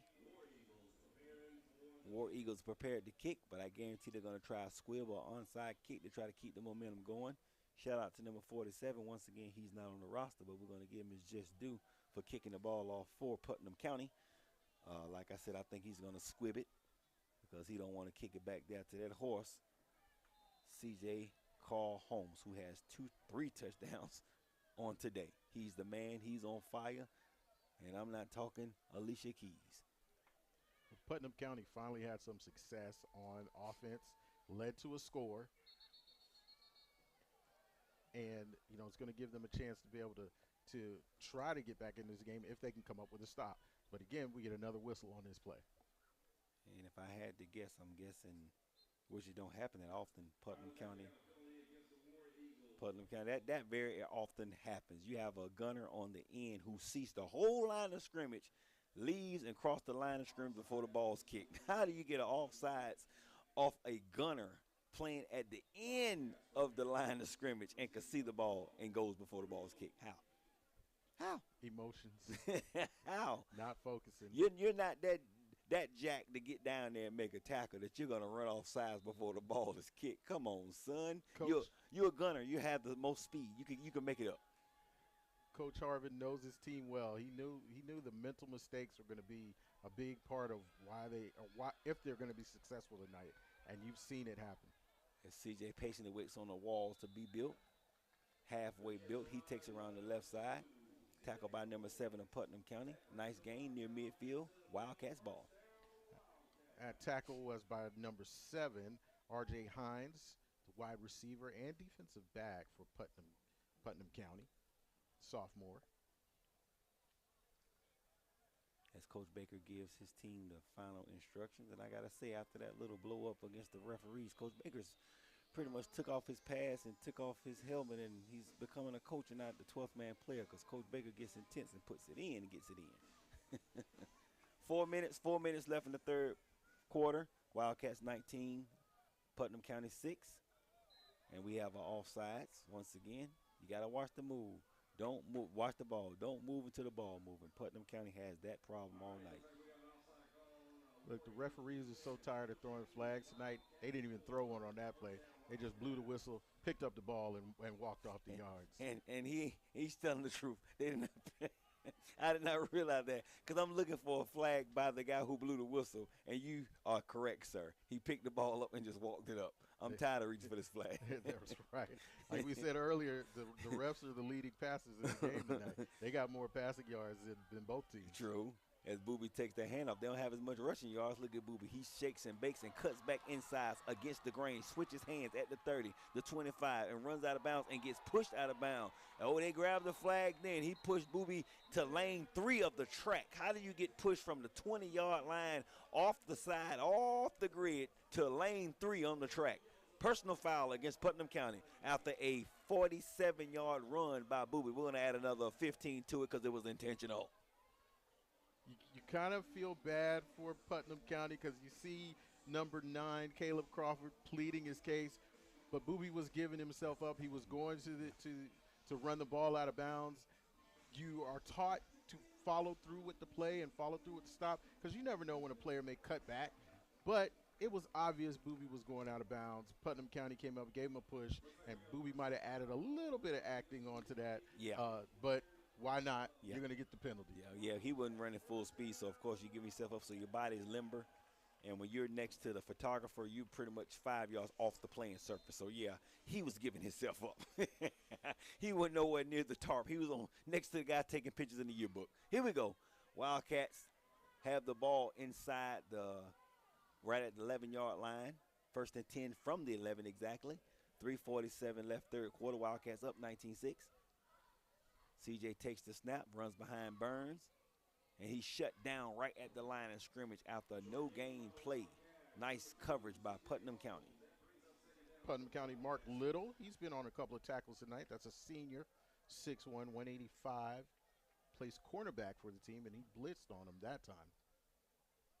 That is wild. That's wild. That's wild. This is the first time tonight that the Wildcats, that Putnam County sent a blitz. Now that I'm thinking about it, they've been basically playing stunt, gaps, control, linebackers just dropping back into coverage, just rushing for and playing the field. But this time they played a different ball game, and it worked. They blitzed against the strong side. Let's see what happens now. 2nd and 10 from the 11-yard line after no gain. 2:56 left. Wildcats up. He takes the snap. He rolls to the left. He goes outside. He stutter steps and does a shooky juke. Old school move to the 10-yard line. Looked like he may have gained no gain on the play, but he did do a nice high step for no gains. It's kind of funny when you run north and south. You're supposed to gain more yards than east and west, but sometimes these kids have it different. But it doesn't matter because, once again, guess what? The referee pulled out the flag and he threw it. It's a holding against the Wildcats. Holding call on the Wildcats on that play. That sometimes happens when you have, especially a shifty running back in the backfield. You're trying to give protection to him. You never know which direction he's going. So they got him for the hold on that one. The tackle was made by Don Dorsey, number 15 for Putnam County. And Coach Harvin obviously is feeling the pressure to get something going. He's dialed up a few blitzes on this series, and let's see if he continues to do that. If he does, then the Wildcats have another opportunity to go over the top of the defense and get them a score. Here we go, 2:29 left. The Wildcats have put themselves in a bad position. They can't get a first down on the 1-yard line, but look like there's a time on the field, timeout on the field, timeout on the field. And with this timeout on the field is sponsored by Best Child Care in Augusta. Bring your child out to a brighter beginning child care center. 3423 Deansbridge Road, Suite C. Call today, 706-793-9776. Once again, a brighter beginning child care center located at 3423 Deansbridge Road, Suite C. Call today at 706-793-9776. As the Wildcats take this time out, up 19-6, 2:22 left in the third period. The Wildcats are threatening to score as Bobby Brown plays over LCL Memorial Stadium. Is their prerogative. They're going to do what they want to do. Is their prerogative. Let them live their life, CMC. Well, yeah, as Bobby Brown made famous back in the day, it's my prerogative. So right now, tonight, it's the Wildcats' prerogative. If they want to have a home game in the playoffs to start their run, they've got to get a win tonight. They have done the work so far. They're in position to get this victory. They've got to continue to execute and play good ball. And executing his booby with the pass to his best friend, BFF completed. And he, nice spinny top around the outside to the 3-yard line. That was a heck of a play by Booby. He stood in the pocket like Jim Plunkett in the early 70s from the Raiders and just tossed it out to his best friend, his BFF. Booby to the 3-yard line for a nice game for the Wildcats. But guess what? It's third down because why? They have to get to the 1 yard for a first down and the goal line for a first down. 150 left. Wildcats threatening to score 19-6. Let's see what we got. You got me laughing over here because you made a Jim Plunkett reference. You know Jim Plunkett.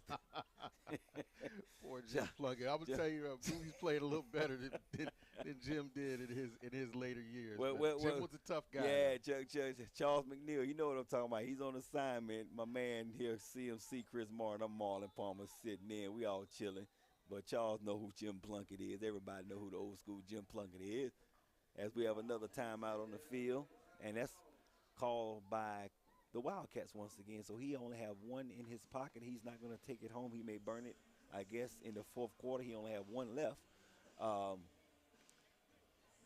What are we going to call here, Chris? What you think we're going to do? It's third down, 1 yard. First down is at the 1 yard line, of course.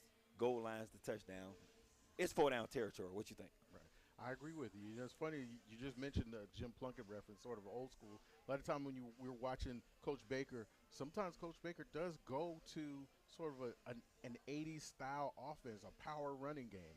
So to think that he trusts his running back so good that he's going to go for a run on this one and try to at least get that first down, it helps eat up the clock, and it demoralizes the Putnam County defense as they know they just have not been able to stop the run all night. Yeah, they hadn't been stopped the run, and from the looks like they hadn't been able to stop the pass either because Booby, I'm not have the stats in front of me, but I know he may be at least 8 for 10 tonight, if not 5 of 7, but he's been pretty accurate with the ball. I know he's throwing over 80% with all his passes. And here we go, 122 left, third quarter. Wildcats up 9-6, threatening to score from the 1-yard line. Full house, old school football formation right now. We got Big James Pride in the backfield, lined up as the 2-back, fullback, and guess what? There's a whistle. I don't know if Putnam County did not like what they saw, like Coach Harm is on the field, may have tried to get a timeout. I don't know. But that full house formation was deep. I mean, we had a total of 700 pounds in the backfield, and nobody was over 19.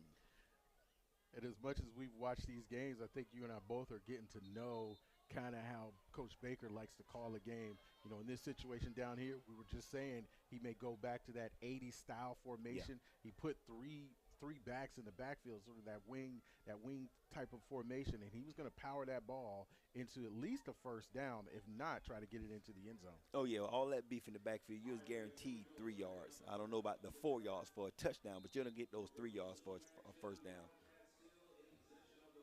I don't know what the play or call was with the referees, but they stopped the play of the game. Nobody moved the ball back or forward. Wasn't no flags on the field. I'm guessing it was the way the ball was positioned. I think the ball was in the middle instead on the hash. I'm not sure. But either way, we're going to run the play now. 3rd and goal from the 5. 1:18 left.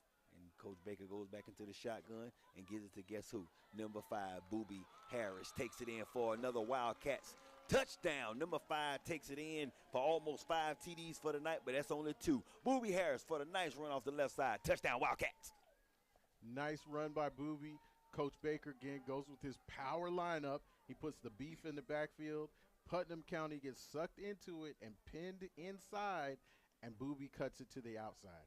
How many times do you have to watch the Wildcats run scoring plays before you know their sweet spots are on the outside? You've got to have somebody out there to at least keep them in check and keep that runner, or make that runner cut back to his help. Yeah, you got to cut back inside. I always got to cut back inside as the Wildcats are going for 2 with Booby playing QB, and he lobs it up to his best friend, C.J. Holmes, and he jumps up, grabs some popcorn, sips on a drink, RC Cola, and the pass is complete as he throws it to the ball boy who plays JV ball and says, here, take this. This is a souvenir. That completion is good. 2-point conversion good. Wildcats up. 1:10 left with the visiting Putnam County War Eagles down. Wildcats 27, War Eagles 6. That was a beautiful fade route by CJ to get back there and to get in that corner. Great placing with the ball. Made that easy for him where he was the only one looking for it. The DB never turned his head around, so it made it easy for him to just jump up and pull that one down over the defender's back. And seeing a thing like that, the Wildcats played it perfect, nice back of the end zone. So if it was incomplete, pass interference, it wasn't going to be intercepted. So that was a nice play for the Wildcats. Nice call by Coach Baker. So now Coach Harvin is in a real hole, as you mentioned, with that score. You know, it's 27-6. They're lining up to get the kickoff now, and I think Coach Harvin now has really got to just play like it's a 2-minute drill. He doesn't have time to play around and be cute. They're going to have to get this ball in the end zone as quick as possible. And that's not the way to do it, because that squib kick went away, and he stopped short of the 20-yard line for the Wildcats. That was number 7 on the tackle for the Wildcats. Number 10 for Putnam County received the kick. That's Corey Foster. I guess he's some kin to the other Fosters that's on the team. All these Fosters out in Putnam County, they got to be some kin. Those squib kicks are tough to field in order to just gauge where your blockers are going to be. They didn't handle that one well. Didn't even get the ball to the 20-yard line, and it looked like it had maybe the ball had enough momentum to carry itself into the end zone. They might have decided that if they could do it over again, may have just let that one go. Yeah, that's exactly what I was saying. They could do that all over again, they'll let it go. But special teams is one of the aspects of the game that you have to work on. Special teams, special teams, special teams. A lot of coaches forget about special teams throughout the week. As Putnam County sets up, twins left, as the QB Johnson rolls to the left. He rolls the pocket, he tucks and runs nowhere. Runs into a brick wall. Hi, my name is Chance Bush. I wear number 56. And he stopped short of the line of scrimmage. Looked like he may have gained, guess what, no yards on the play. We have 50 seconds left. Third quarter. Laney up 27-6. But there is a flag on the play. There's a flag down in the secondary, back past the 50-yard line. Maybe if there was some holding, looks like they're going to discuss it, but may have been a penalty called on the defense. That's not good. Whenever there's a flag in the secondary and the quarterback is rolling, that means receivers are taught to run back to the quarterback, work their way back, and that's when safeties, corners get to holding. And when they get to holding, that's when the flags get to flying.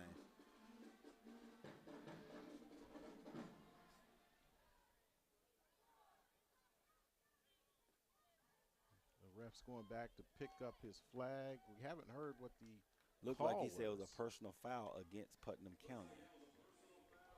Wow. Whoa. So now you're deep down, and your back is at Memorial and Stadium in the interest of Laney. You're down 27-6. 50 seconds left in the third quarter, going to the fourth. So what happened on that play, it was the wide receiver and the DB. After the play was over, there was a little bit of pushing and shoving. They got into it. That's when that flag came out. That's why it hit kind of late. And let me tell you something. When he fell down, I tell you what, number 3, Daniels was happy because either he was going to have to make a business decision and let that ball go because he wanted to go to school on Monday, or he could have decided to catch the ball and take a trip to MCG up the street, because I tell you right now, Terman was coming, and he was coming with bad intentions. Yeah, Terman really could have laid a good hit on him on that one if he'd have caught that ball running. But the fact that Daniels had to jump and catch that kind of helped him out to not take such an impact on that hit there. And that was a no gain as the clock runs down. That's the end of the third quarter. We're going into the fourth quarter with the Wildcats up 27-6. You're entering the that's the end of the third quarter, I'm sorry. And we'll be back on your Perry Sports Wildcats Network.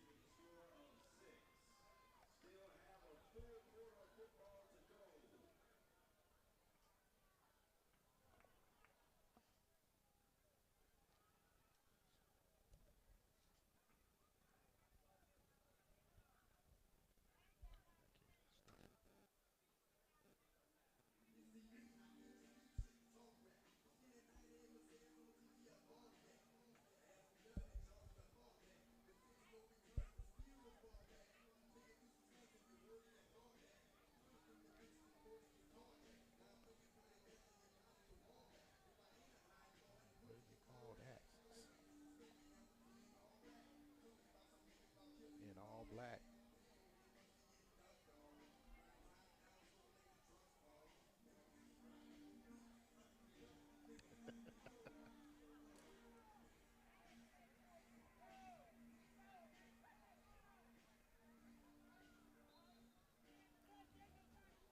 Man, Juvie was the best thing out of No Limit.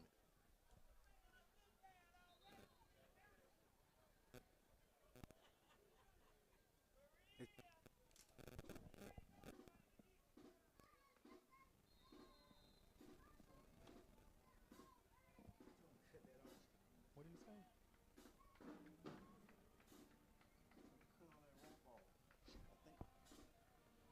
Yep. Y'all understand? He said, we old school. Cut all that rap off. Wow.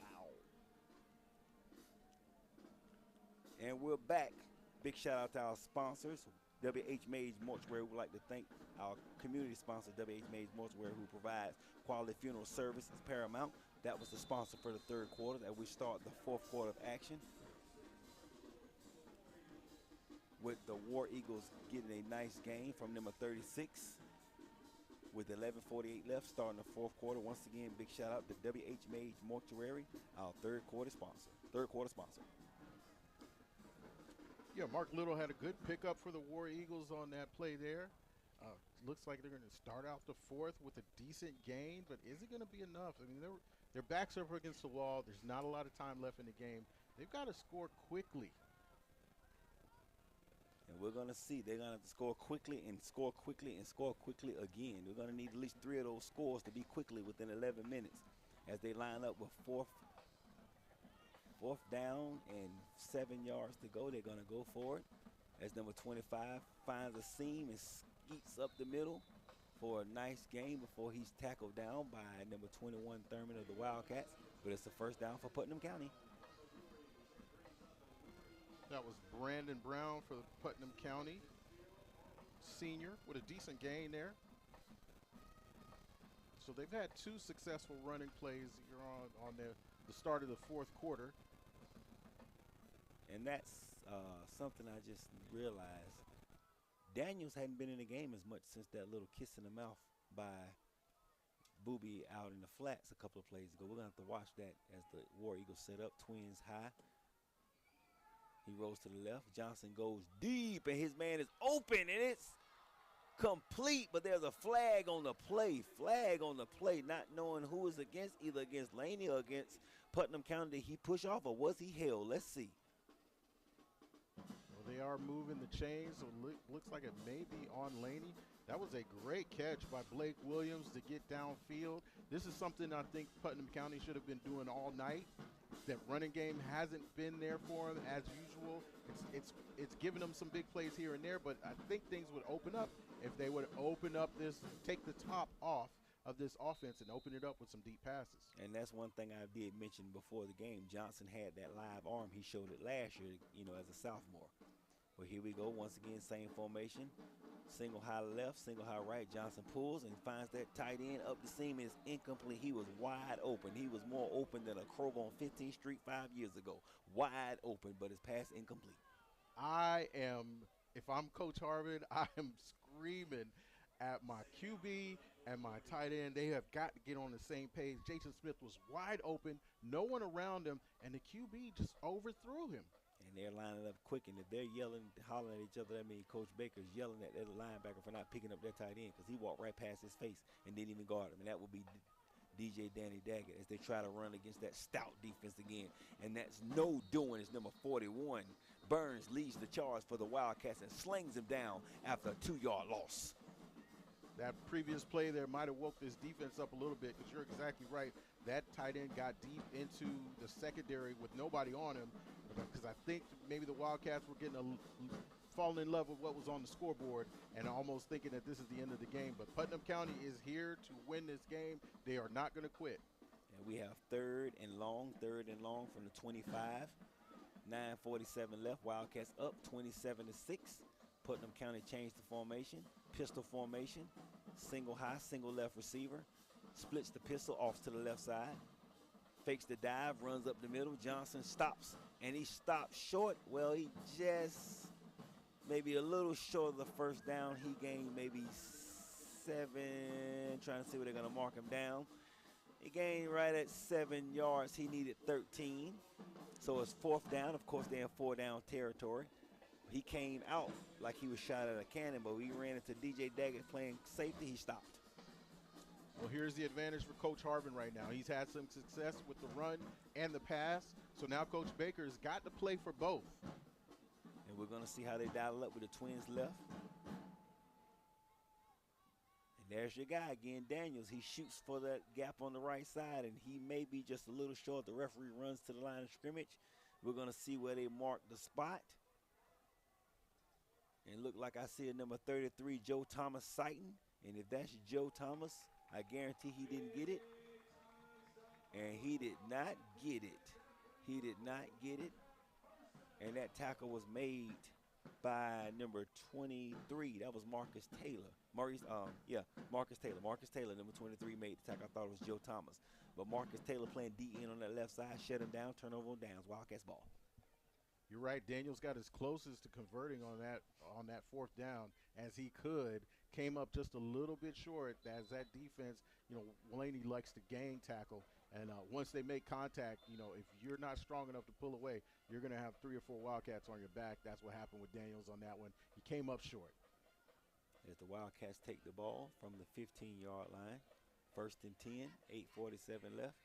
Wildcats up 27-6.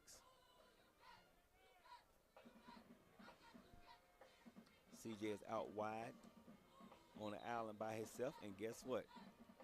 We have a flag on the play for offsides against Putnam County. They jump once again. It's not a secret anymore. When you're deep down in the end zone, back against the end zone like that, Coach Baker's going to get 5 yards from you. Yeah, and Putnam County, Coach Harvin is going to take this game right here, and he should just spend a day with the team watching all of these mistakes that happen here. If you're a team that's heading for the playoffs, this is what other teams are going to use against you to get an advantage. It's just these mental mistakes, these things that where you're shooting yourself in the foot, giving yards to the other team because you can't stay disciplined. As CJ takes the snap up the gut, and he puts his pads in that guy's chest. Wow. Whoo!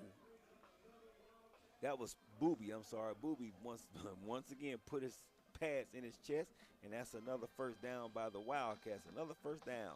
You need a car, truck, SUV. The only place to go is Honda Cars of Aiken right now. 0 down, no car payment to November. Look them up, HondaCarsOfAiken.com. You're right. That's another first down. That tackle was made by Don Dorsey for Putnam County, but not before the Wildcats pick up a new set of downs.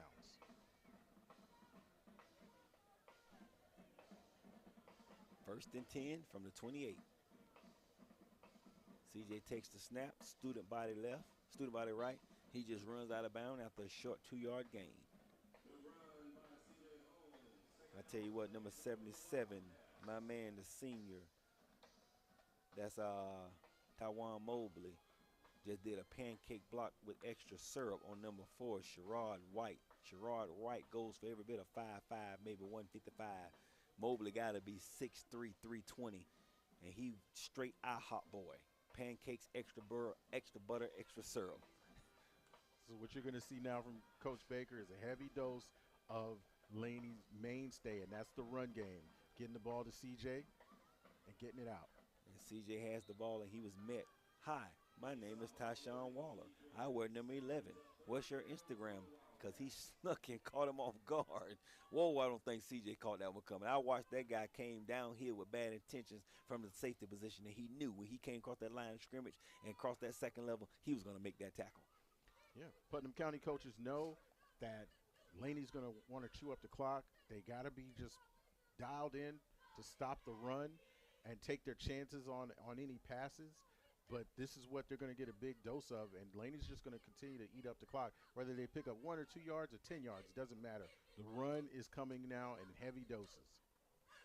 7-12 left in the fourth quarter. Wildcats up 27-6. As Booby fakes the run, and he goes Tim Tebow and brings it back, and pass incomplete, intended for number 2, C.J. Harris. A nice play design, but he didn't sell it hard enough, and C.J. was double guarded. And the DB who was guarding CJ, number 15, Don Dorsey, if he had just turned around, he had a chance to make a play on the ball. You can see one of his teammates coming up to him and slap him on the helmet, because we all saw this. If you just turn your back instead of just staring down the receiver, you actually would have had a chance to make a play on an interception. Yeah, and he did not turn around. All he had to do is turn around, and the ball would have been right there. I already hit him on the nameplate, but he just didn't turn around. As Daggett receives the punt, shanks it off the side of his foot, takes the Wildcats bounce, stopped at the 40-yard line. Putnam County takes over on the 40-yard line, 6:40 left, fourth quarter. Wildcats up 27-6, trying to seal the deal to have the first round of the 4-2A playoff game here in 2 weeks after Glen Hills next week. So DJ had to get that punt off quickly. Putnam County sent everybody coming for him. They didn't have return man back. They were trying to block it. So DJ had to angle that off of his foot to keep it from getting blocked. You would imagine now that Coach Harvin is thinking when he's on defense, he's sending as many people as he can and just going to go with single coverage on the receivers. Johnson takes the ball, rolls around the outside, no doing, and he's a fumble. Oh, they say he was down. They say he was down. Oh, I wish we had instant replay, because I'm telling you, Jaden Shaw came out of nowhere from the bathroom in the left office next to his office, made a tackle on Johnson in the backfield, and as he slung him down to the ground, the ball popped out, so they're going to say he was down by contact, no fumble, but a big loss on the play. big loss on the play. I think on the next level, that would have been a fumble because he didn't hit the ground. He was actually on top of the body of the defender. But down by contact is the call here, so they're going to put that ball down at midfield. But the QB's holding it too long. Laney knows that they want to pass. They have to pass in order to score in this amount of time. They've got to get up big chunks of yardage. You're not going to do that in the run game. So each down, they're looking to throw the ball. Now it's predictable. Coach Harvin should have been doing this when it wasn't predictable. Second and Sandbar Ferry Road. That's how far they got to go for a first down. As Johnson rolls out to the right once again, he's grabbed by Joe Thomas and shakes and bakes out of Joe Thomas. Now he runs into a wall of red and just throws the ball up like, hey, somebody grab it. And luckily it's out of bounds. He was outside the tackle box, which that don't matter in high school sports, but the pass is incomplete, and once again it's third and Sandbar Ferry Road. What are they going to do? 5:36 left, 5:36 left. Wildcats up 27-6 against visiting Putnam County Senior Day / Senior Night here at LCL Memorial Stadium. I thought Robertson was going to hold on to that ball and take a sack. So you can see that a lot of times with young quarterbacks. They don't even think to throw the ball away because they don't want to give up on a play. But right then at the last minute, it came to him, I need to get rid of this ball before we take this sack, and he throws it out of bounds. New formation, trips right, pistol formation. Daniels goes to the right side. Lead blocker, they try to roll the formation, throws back to the tight end, screen pass. If it was complete, he lost 4 more yards, but the Wildcats wasn't even sold on that because everybody stayed home and was waiting on that pass. Yeah, Robertson didn't go through his read. He wasn't patient, didn't go through his reads, actually. He actually had number 25, Bryson Foster, out on his right side, wide open in the flat, so he decides to go to the opposite side of the field. It's tough for a young quarterback. He makes the throw. It's underthrown because he's throwing against his body, and it barely gets to the receiver. When he does catch it, there's no chance for him to pick up any yards from that. There's a Wildcats timeout on the field. Bring your child to the best daycare center in Augusta. Brighter Beginning, a Brighter Beginning Child Care Center located at 3423 Deansbridge Road, Suite C. Call today at 706-793-9767. Once again, 706-793-9767. Tell them Perry Broadcasting, myself, Marlon Palmer, my man CMC, Chris Martin, and Charles McNeil sent you. 5:05 left, fourth quarter. Wildcats up 27-6, trying to seal the deal for a first-round home playoff game here in 2 weeks. We don't know who the opponent is because everything hadn't been ironed out. We have one more game to take care of. That's next week against Glen Hills at the Pit. Please join us next week at the Pit, either live stream, or on the radio. Fourth and Sandbar Ferry Road from the 48. Putnam County has no choice but to go for it. Wildcats have 4 down and drop everybody back into coverage deep. Johnson takes the ball. He throws it up and look like it's picked off by the Wildcats, and that's DJ Daggett. He's near midfield. He has a head full of steam. He got 2 guys to beat. Stiff arms him. He gets pushed out of bounds near the water cooler. Your moneymaker is having a game tonight. Go buy that guy a sandwich and give him a Powerade. There's DJ Daggett with his second interception, and there's a flag on the play. Not only was it a great interception, it was an even better return, almost to the point where I was wondering if Putnam County was even going to try to tackle him, as they look defeated right now. It's not much time left in this game. It looks like the outcome is pretty much set, and I'm not sure what the mindset of is Putnam County, because they still got a season left to get ready for it. And we're going to iron this flag out and see what's going on.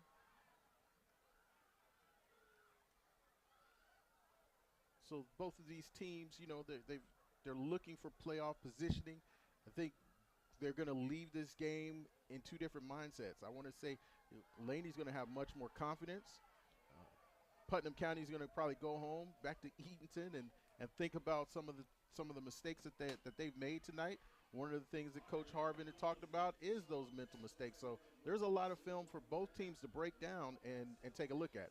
I think for the Wildcats, though, one of the things that they're going to need to instill and tighten up on is the passing game. It has shown itself tonight. It has worked well for them. I think they want to use some of that in going on into the playoffs to be a little more less predictable when that run game, when teams game for that run game.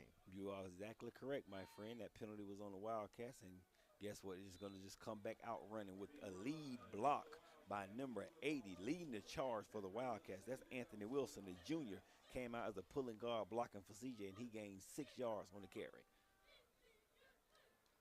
Got a Putnam County player, Brandon Griffin. It looks came up a little gimpy after that tackle, so he's going to come off the field. If I see Wilson coming at me too, I'm going to be gimpy. So, I don't blame him for running off the field gimpy. If I seen all that mass coming at me, I'm going to be gimpy too. Well, you know how when you've played before, sometimes with a score like this, you lose it, all of a sudden them hits, they feel a little harder now when you're behind like that. Yeah, because he on the sideline right now talking to the cheerleader. What's up with that? 2nd and 4 from the 36. 3:50 left. Wildcats up 27-6. And it was a hole open, but it collapsed real quick because I'll tell you right now, that hole wouldn't collapse. Booby would have still been running after that play. No, I'm sorry, that's number 6 for the Wildcats. We have changed up. We got Kemp, Taquavius Kemp running the ball. And Kemp is that corner who normally plays out there by himself on the island and shuts everybody down. But now they got him in the backfield for the nice game. And that tackle was made by Stephen Grant, one of the heavy hitters on that Putnam County line, defensive tackle. He's a sophomore. He's 6 feet, 206 pounds. So he packs a punch, but it looks like they've been worn down tonight by this Wildcat running game. 3 minutes left, 3 minutes left, 4th period. Wildcats up 27-6, 3rd and 1 from the 39. Kemp takes the ball up the middle. Taquavius Kemp gets snatched by his jersey at the 30-yard line. Coach Baker is just showing out. I'm going to put 6 in the game, and I'm going to gain 26. Taquavius Kemp with the nice game by the Wildcats. First down for the Wildcats. Once again, Honda Cars of Aiken. If you need a car, truck, SUV, here's the place to go. Honda Cars of Aiken right now, 0 down. No car payments till November. Look them up at HondaCarsOfAiken.com. And he was caught by his shirt tail on that one. And when you're getting tackled by your shirt tail in a football game, you're doing something right, because that means the defender is behind you and you are gaining yards on them. So they just barely were able to pull him down. If he'd got away from that one, that would have been 6 points for the Wildcats. And Kemp is still in at QB, so Coach is making a statement by letting them know we have 3 quarterbacks. We have Booby, we have CJ, and now we have Kemp. And don't get it twisted, DJ could throw the ball. So we have 4 QBs. That's called depth in my book, ladies and gentlemen. That's called depth. And Kemp once again runs behind Wilson, but Wilson leaves him. And they're pushing the pile still. They're still pushing the pile. They're still pushing the pile. He's not Jalen Hurts, but they're pushing the pile. Push style, but the referee blows the whistle after he may have gained 2 and got pushed for 3. That means 5. You know, and on plays like that, just wonder at some point the referees have got to gauge where there's no more forward progress and just go ahead and blow the whistle. When you let plays like that drag out a long time, it tends to lead to little injuries. Yeah, and these young men are still growing, and you know their bodies are fully developed, but that's a whole lot of mass out there, and anything can happen. And neither team want to get hurt because both teams are going to the playoffs. But just so happens, in a minute and 18 seconds, the Wildcats will have a 2nd seed in the playoffs. Exactly. That's what I was talking about like earlier. Both of these teams are heading to the playoffs, but it just seems like Putnam County's taking the way this game is going, and a apparent loss, really personal, and it's really taking some of the energy out of them. Yeah, not only that, you're driving 2.5 hours, 2 hours or so, that takes a whole lot of wind out of your sail also. And that brings up 3rd down with 50 seconds left. Wildcats up 27-6, and just about to put this one in the books. We're going to see it's about a 7 to 10 second difference on the play clock and the game clock as Coach Baker switches quarterbacks again and puts the more mass guy in. He put DJ Daggett in as well as Booby. It looked like they made Neal at the 17-second mark. That's correct, at 17-second mark.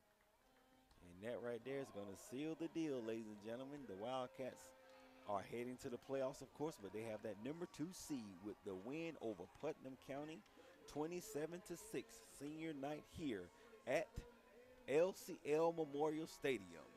We'll be right back after these messages with Coach Baker, final stats, and our final thoughts for the game. This is Marlon Palmer, CMC, Chris Martin on your Perry Wildcat Sports Network.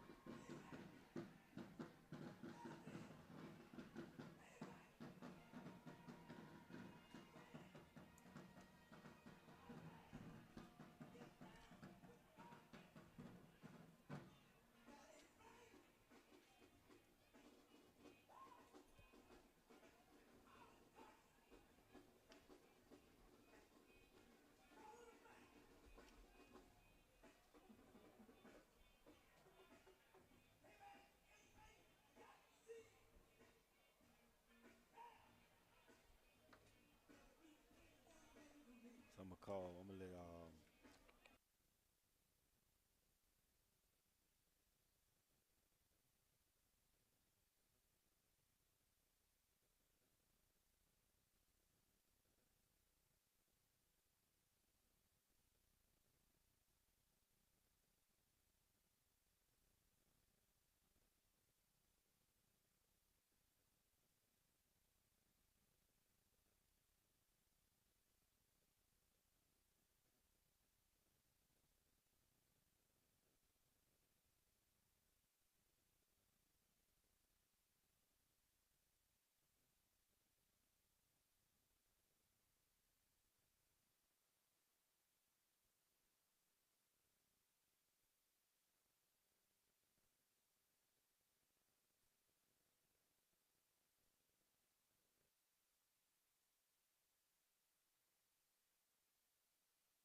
Memorial Stadium as the Wildcats take this game under the belt, 27-6 over the rival Region 4-2A Putnam County War Eagles, as the Wildcats band takes the charge and leading around the track. We're going to have a couple of final thoughts and trying to get Coach Baker on the phone for his final thoughts of the day's game. We're going to have CMC give us the final stats. But once again, I just want to congratulate both teams and wish Putnam County a safe trip back home, and we're looking forward to doing it again next year. That's one of the main games I like doing since I've been calling games for Perry and for Laney. That Putnam County game is always one of those special games, and this year went a little lopsided. Of course, last year the Wildcats lost by 1. Year before that, Laney won by 7 2 years ago. So this right here seemed like a different feel because the Wildcats came out, they dominated from start to finish. Of course, there was a couple of penalties here and there, but for the most part, the Wildcats did what they had to do, maintain the game, and roll with everything else. So we're going to see here if we can get Coach Baker on the phone. Until we get him on the phone, we're going to have CMC with the final thoughts and a couple of stats. Yeah, so looking at the stats of this game, I mean, it's really an impressive game for your Wildcats. They had over 130 yards rushing.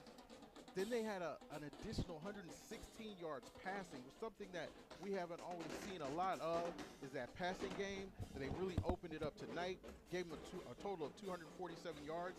And Putnam County on the other side of the ball was not too shabby. They had 95 yards rushing, 130 yards passing. A lot of that came in garbage time because they were trying to catch up. They had those 2 turnovers, those 2 interceptions by DJ Daggett, which really sealed the deal for any type of comeback. And on the Laney's defensive side of the ball, you had Bush leading with 6 tackles, but that Laney's defense was really stout, being able to stop this run game, stop Daniels, who's a key part of the Putnam County offense. They were able to stop him from having just an explosive game like they were expecting.